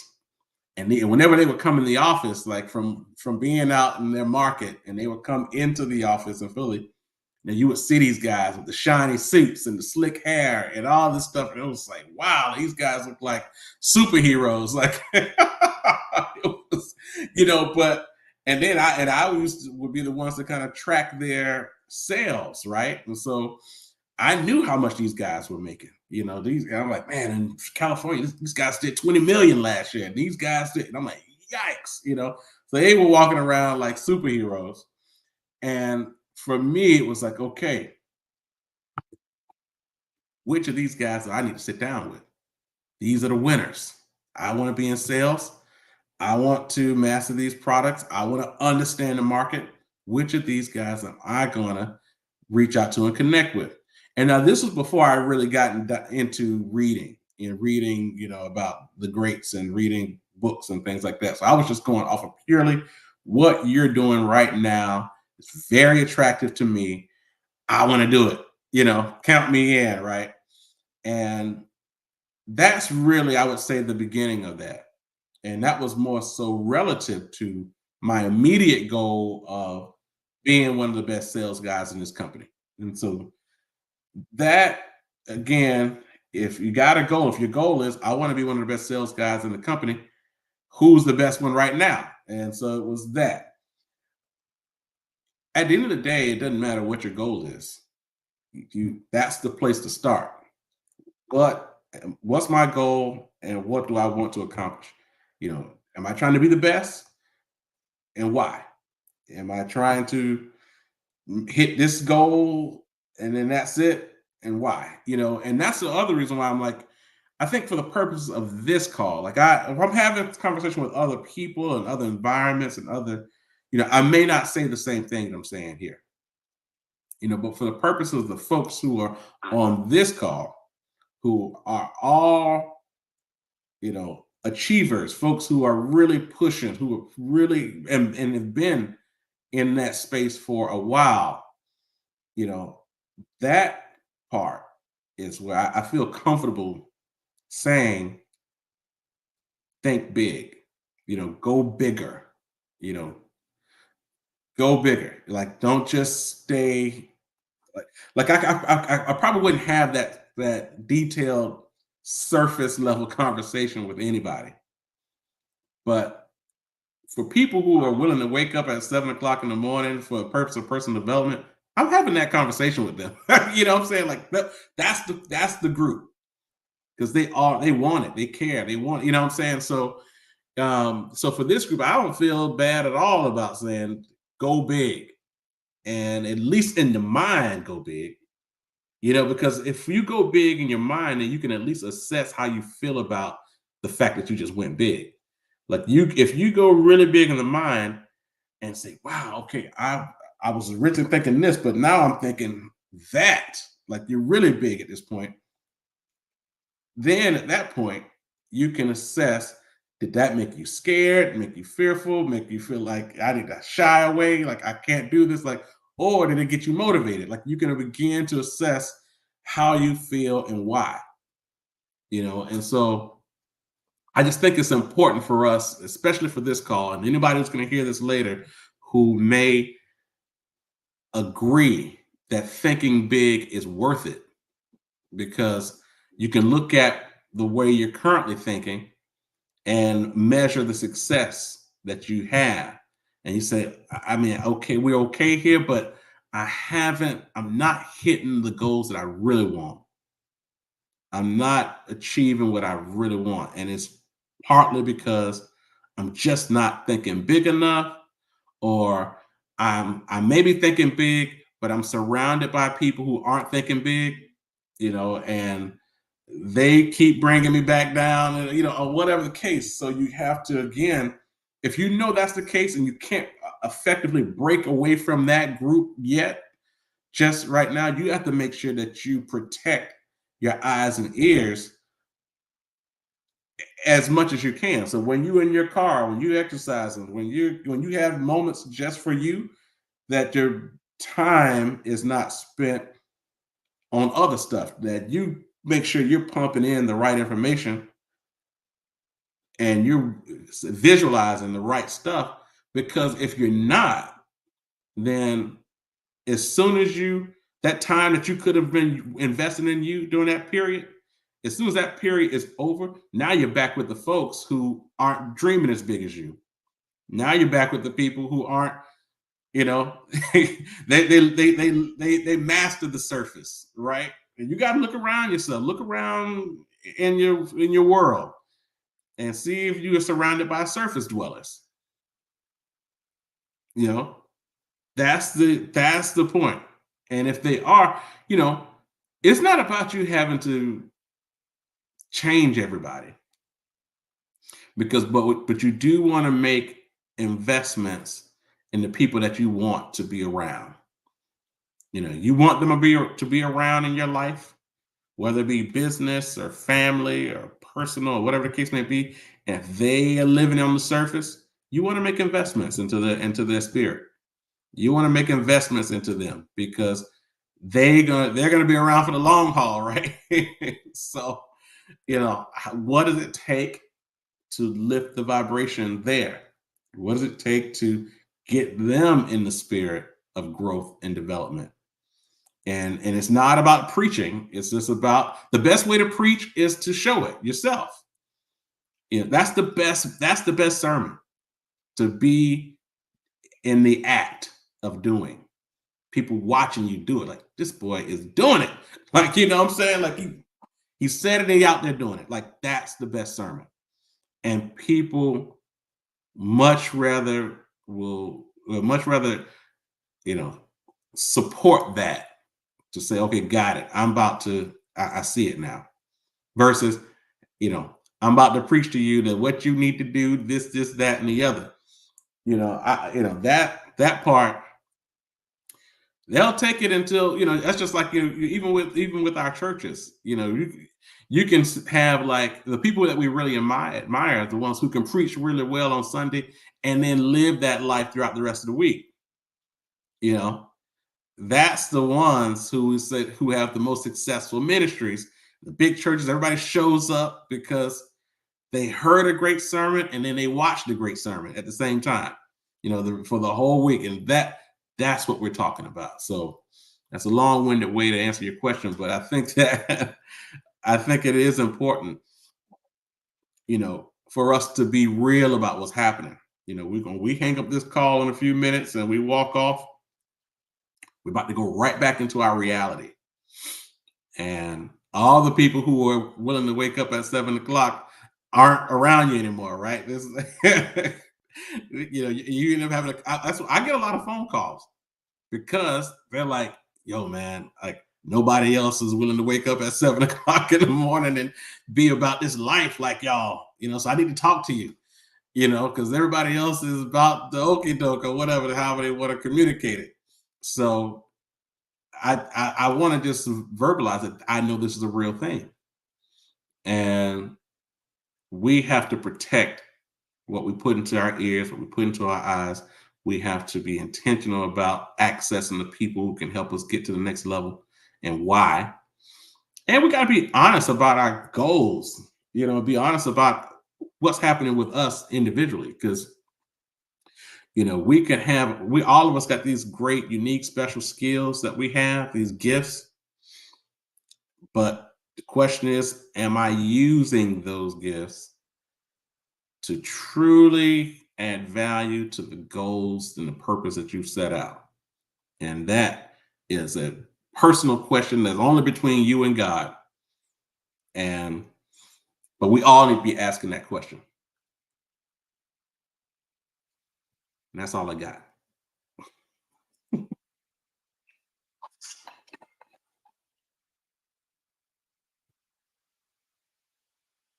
Brother Morris, you there? Okay. Yeah, okay. I took it in. Brother T. You answered the question, but you have maybe 7, 8 more things to wrap it up. And I think, The thing that I took from it was, the simple side was that people, one, you have to make a self-assessment of where you are at that moment, and choose in that point what's important to you at that moment, of what and that creates the goal. If you don't have nothing, I guess if you don't have that internal burning purpose, it's just been living in your life forever. You can take exactly where you are at that moment. Say, look, like your Lincoln example. Hey, I just want to be the best here at this job. Mm-hmm. Okay, you made that assessment strong. The other thing you said, which you said it quickly, but it stuck with me, so I want to highlight it. That you were like, as soon as you did that, you were like, I need a mentor. I need a mentor. I need a mentor. Like it's like always. You said it maybe 3 or 4 times. This is a mantra that you were saying to yourself, programming yourself to say, I need a mentor. Creating time in yourself so that when you do run into that person, you approach that person appropriately, or it programs your mind to start to look for that person that'll take you that. And then the question is, immediately I'm thinking, well, you say I need a mentor, but you should ask yourself, well, why? Why do I need a mentor? Then you apply it to that situation that you are right there. I need a mentor because I want to be the best here. Yeah. I need a mentor because I want to be the best at this. I need a mentor because I want to be the best at this. And in that space, this is what I want to be the best at. I need a mentor because, and then when you find that mentor, or you run into that mentor, whether it be digitally or in a book or in person, then you say, then she said something good. It's like, it was early. You're like, you got to be a good mentee. You have to take the information that they go, and that's the second part. We get into our teachability, but that's a whole other thing. But you got to be a good mentee and then apply it, because knowing that this person, has been where you are, and is where you want to be. You have to listen, apply, and do what they did at that point to get to where they are, so that you can get to where you want to be, because you've made an assessment that person is where you want to be. So having that mantra in between, though, like I need a mentor, I think is something that, for whatever reason, it's whether it's learned behavior early, or it's innate, or it's innate somewhere, which it is kind of innate. I mean, obviously, as children, we know we need mentors, because we know we have to learn, things about life. Yeah. We're talking about adults right now, about to succeed, and sometimes you get to a point where you're like, you forget that you need a mentor. Sometimes you're like, it would be nice, but no, I got this. Yeah. I got this. See, you really got this. That's the. You really got this. You would have that. That's real. You really hit something, though, that made me think a little bit more about this. And it goes back to that why onion, right? So the question becomes, I say I need a mentor, and I kept saying I need a mentor, but why did I need a mentor? Because I want to be the top salesperson here.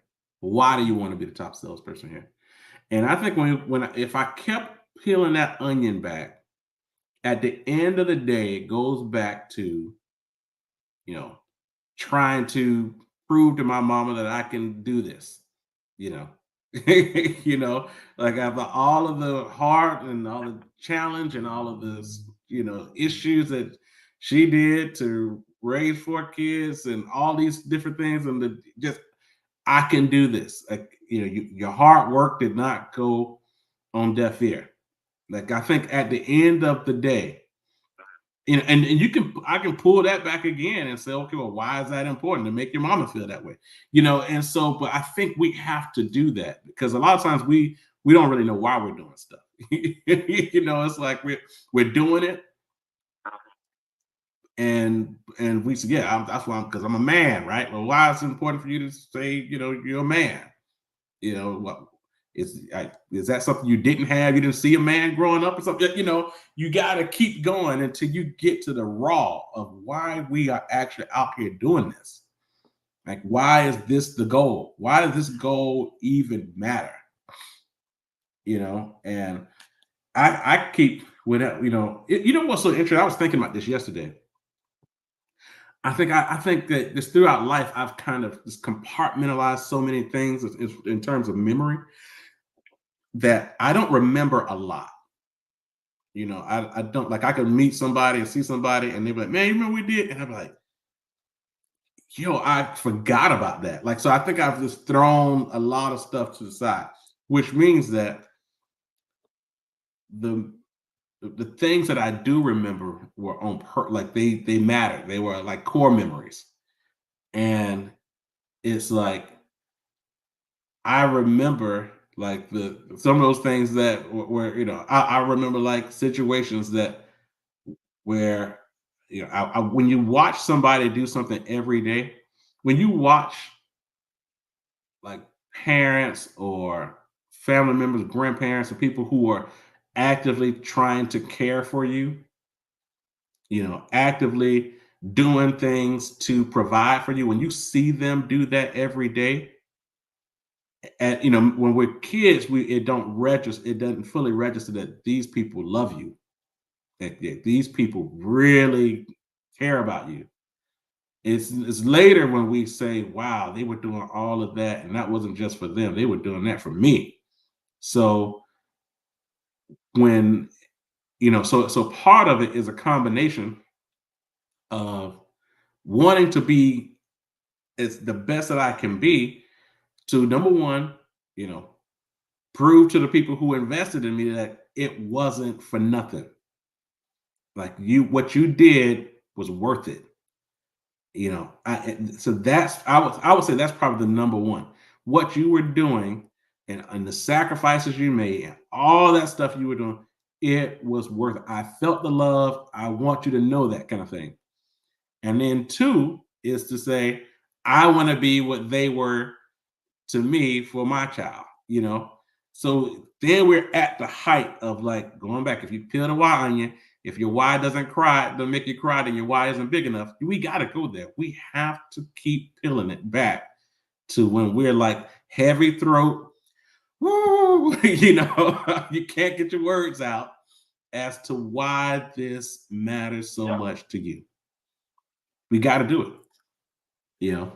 And then that's not a surface level conversation. That is a conversation for somebody who's really trying to get to the raw of what matters to you, and why you move, what's at the core of your subconscious that shapes your behaviors, shapes the way you approach things.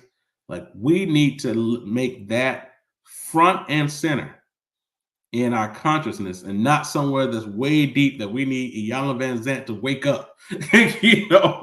We need that thing to be sitting at the front of our consciousness, on a day-to-day basis, so we can move that way with that kind of intentionality.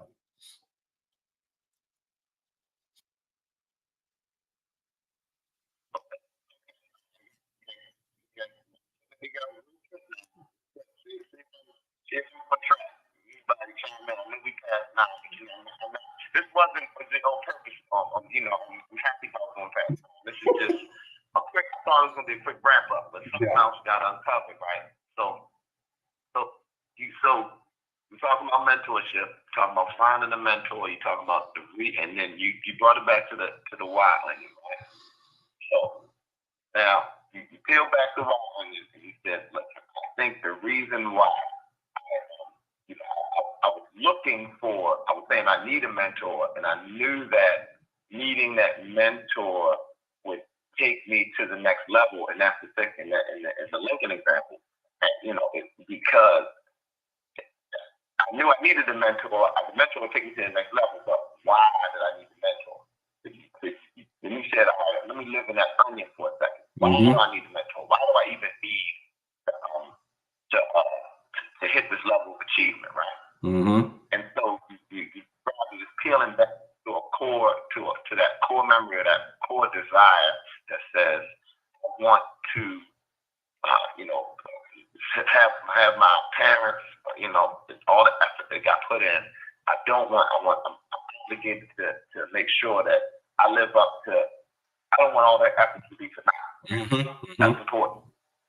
And the other thing, the other one you said was that, along that same vein, was I also want to now become that for my own children, or moving forward. I want to do that. So, bang, you hit the core why, right? And I'm gonna show you how that Booker T example, and why it's so powerful, and why I still live with you, is because he fits those two things almost perfectly. And you described it earlier. So you said, how his desire to help Black people, and how he's out there and reading excerpts and all that kind of stuff, and all the things you know about Booker T from our own studies, or what we might have just learned today, says that he did something, 100 something years ago, that you clung to and felt obligated as a Tuskegee graduate to live up to.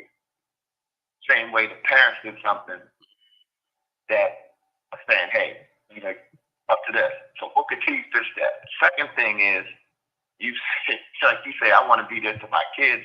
Thing with your parents, you also have said that I want to be, I want to do what Booker T did for his particular living generation, for the upcoming Black entrepreneurs and all that current scenario.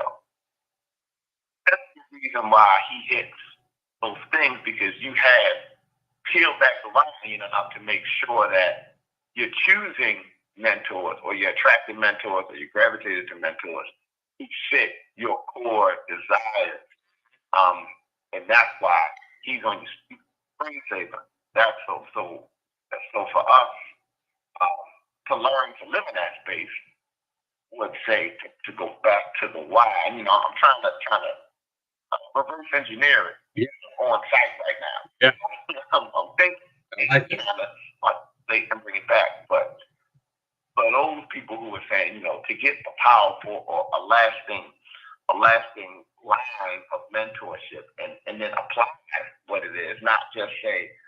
When you said the celebrity thing, I laughed, like, celebrity, just because you're a celebrity doesn't mean you're a mentor. Like that, but because they may not be hitting those core values, that core memories, because somebody might not have taken the chance to get to the why, so that you can identify. And when you identify, you can apply the mentor to it, and the information will stick, and it'll be impactful, and you'll be able to move into where you're trying to go. So you have to get that onion peeled back far enough, so that, you dig up the soil enough, so that this mentorship takes root. And even before that, to make sure that it is the right type of mentor. If we talk about a soil thing, a certain plant doesn't grow in a certain soil. It's not the right mentor for you, even though it's a great right mentor for you. You need to get the one that takes root based on the soil that you provide. Very interesting. Okay, okay, all right. Does that sound right? That's it. That's that's it. That is exactly it. Yeah. Yeah. That's exactly it. But and it's good that your thought process goes there because I think the bigger piece is that we just want folks to be able to personalize this quickly, you know, where it doesn't seem so complex that I don't know what Dees was talking about and how he got to that. You know, I want people to be able to hang up and be able to apply.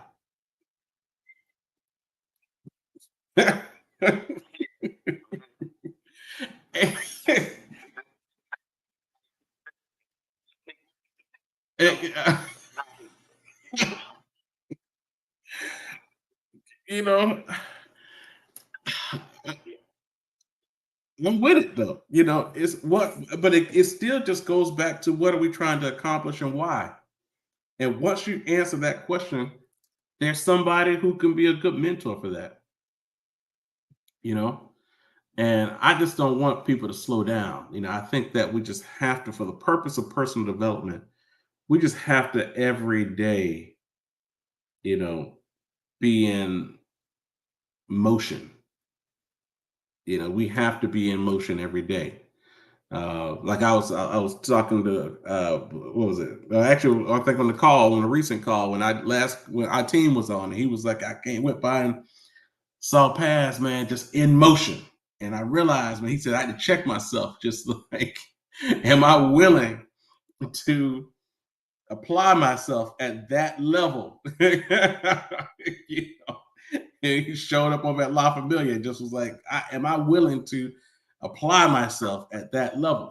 And it's everybody has to have an example of what it looks like real time to see someone at it in raw form, applying their gifts and talents on a day-to-day basis. You know, and that's always a blessing to be able to have somebody. We had me and Rhea was talking about this sister from our church at St. Mark who passed away a couple years ago, and she was probably when she passed away, she probably was. I would assume maybe 88, 87, something like that. Beautiful sister. And but after she passed, and she used to always come and talk to us, and kiss us on the cheek and all that kind of stuff. And maybe about a couple weeks or a month after she passed away, her daughter came up to me, and it stuck with me. Even to this day, it still sticks with me.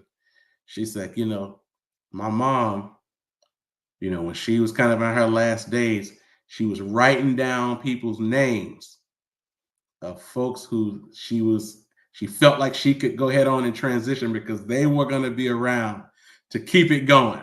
And she wrote down my name and Maria's name and Maddie's name, and I was just, and I felt I felt blessed. One, I felt blessed that she said on my way out, here I feel good because these people are going to be there. But then I felt guilty because I knew when she told me we leaving, right? so so that was, but I say all that to say, when you out there every day just trying to be a living example of what you believe and what you want, people see it and they see it. So don't think that it ain't just about you. You know, this is something that when you make this commitment to personal development, to the things that matter to you, yes, it'll be a blessing to you and your family. But if you're really doing it, it's going to be a blessing to other people. And I couldn't have had a greater feeling than when that lady told me that what her mom was writing down, on a couple of days before she passed. Like that stuck. It hit me. And, Yeah. So that goes to that big, the why onion, right? Because when she said that, I thought about my grandparents, and what they did, and so it was just that's the kind of stuff that we want to stay in that lane. We want to stay in very that lane that a lot of people don't try to go to, but that lane of where you're working, where if you somebody, actually Ty Santa hit me up earlier this week, about the same lane we're talking about. When you at it and you're doing the work, that if you keep talking about it, you're going to have a heavy lump in your throat. Why? And so then here's a good problem to have. A good problem to have is when you become a professional at staying in that space where you can talk about the things that make you extremely emotional because you're at the core of your why, but you can do it in a way where you don't actually break down every time you open your mouth about it. You have all the emotions, and it resonates when people hear it. So all the emotions are there, the energy is there. When you communicate it, they feel it, but you're not crying, right? But you want the emotions that comes with the cry. So, but that's more so you becoming a professional at living on purpose, like at that very thin line of, you know, I'm 2 seconds away from bawling because I love this so much, because I care about this so much, because this is so why I'm here, kind of thing. But at the same time, just making sure that when you communicate it, or not even, and maybe you're not even talking, maybe you're just working, and people see it, and they're just like, "Yikes! I need that." you know, I need that. I need that energy. I need that. And so that's what we're talking about here. We're at 9:20, man. So, but we can keep rocking on these kind of topics, not a long term, but that's where we're trying to go, and that's what we need as we dive into this 90-day challenge.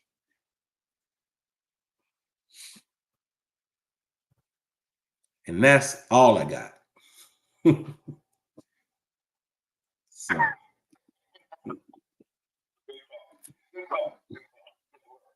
let's get to work. Let's get to work. Let's get to work. I will throw out this one book that I got last week, and then I'll hang it up. And it's worth throwing this on here real quick. So Associated Black Charities. So I serve on the board of Associated Black Charities in Baltimore, and they have these monthly community conversations.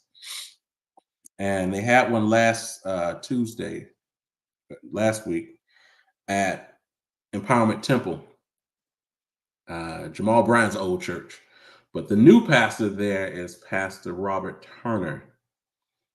And I'm still trying to figure out where I know this brother from. Like I saw him, I'm like, I know this brother. I'm still trying to figure out where I know him from. And then he said he grew up in Tuskegee. So I was like, it's Tuskegee. But after I looked at the time, I said, we weren't. It wasn't that. But this brother wrote a book called Creating a Culture of Repair. Creating a culture of repair, taking action on the road to reparations. Creating a culture of repair, taking action on the road to reparations.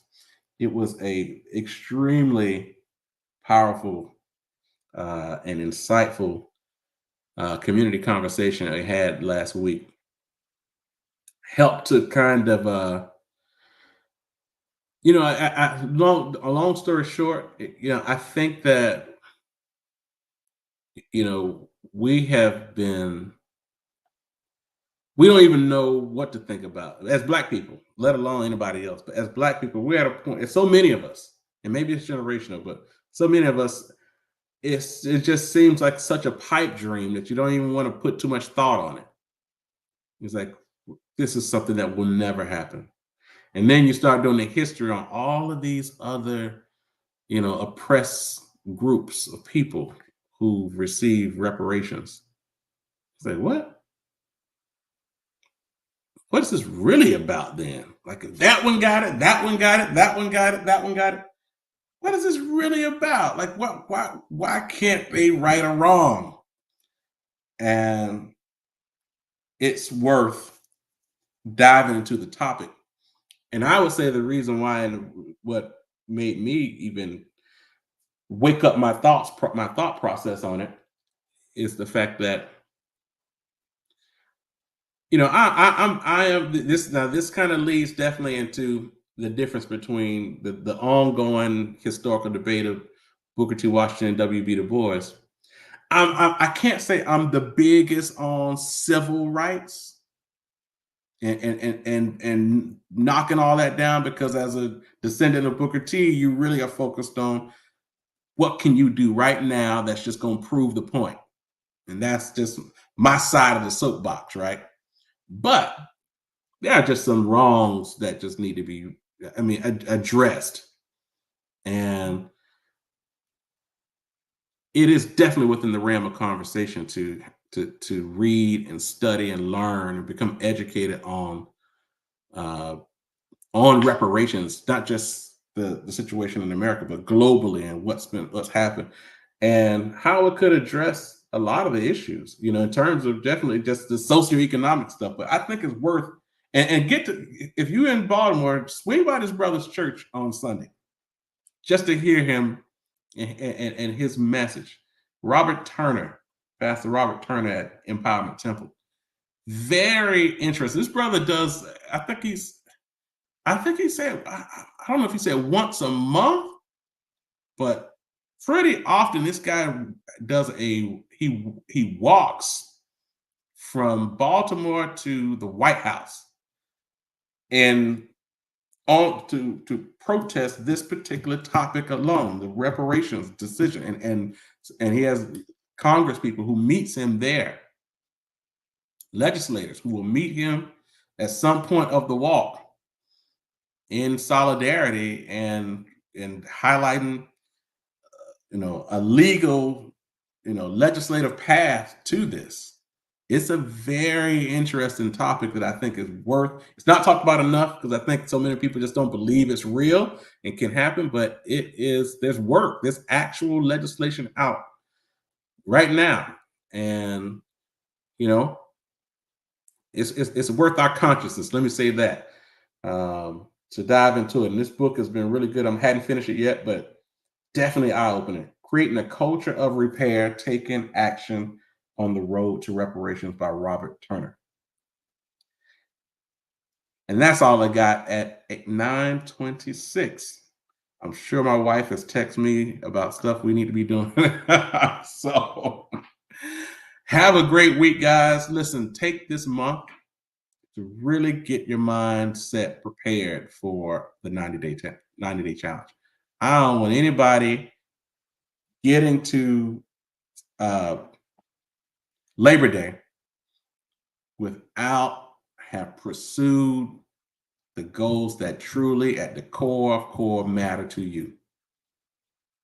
If you go through this summer and literally don't pursue anything, but you just enjoyed the calls and dialed in and listened to see, then what are we really doing?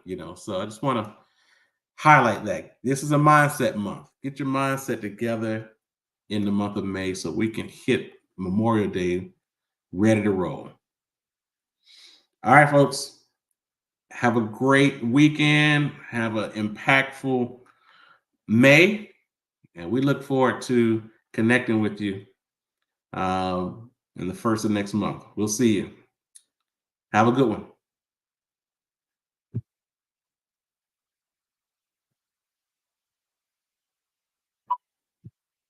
Goodbye.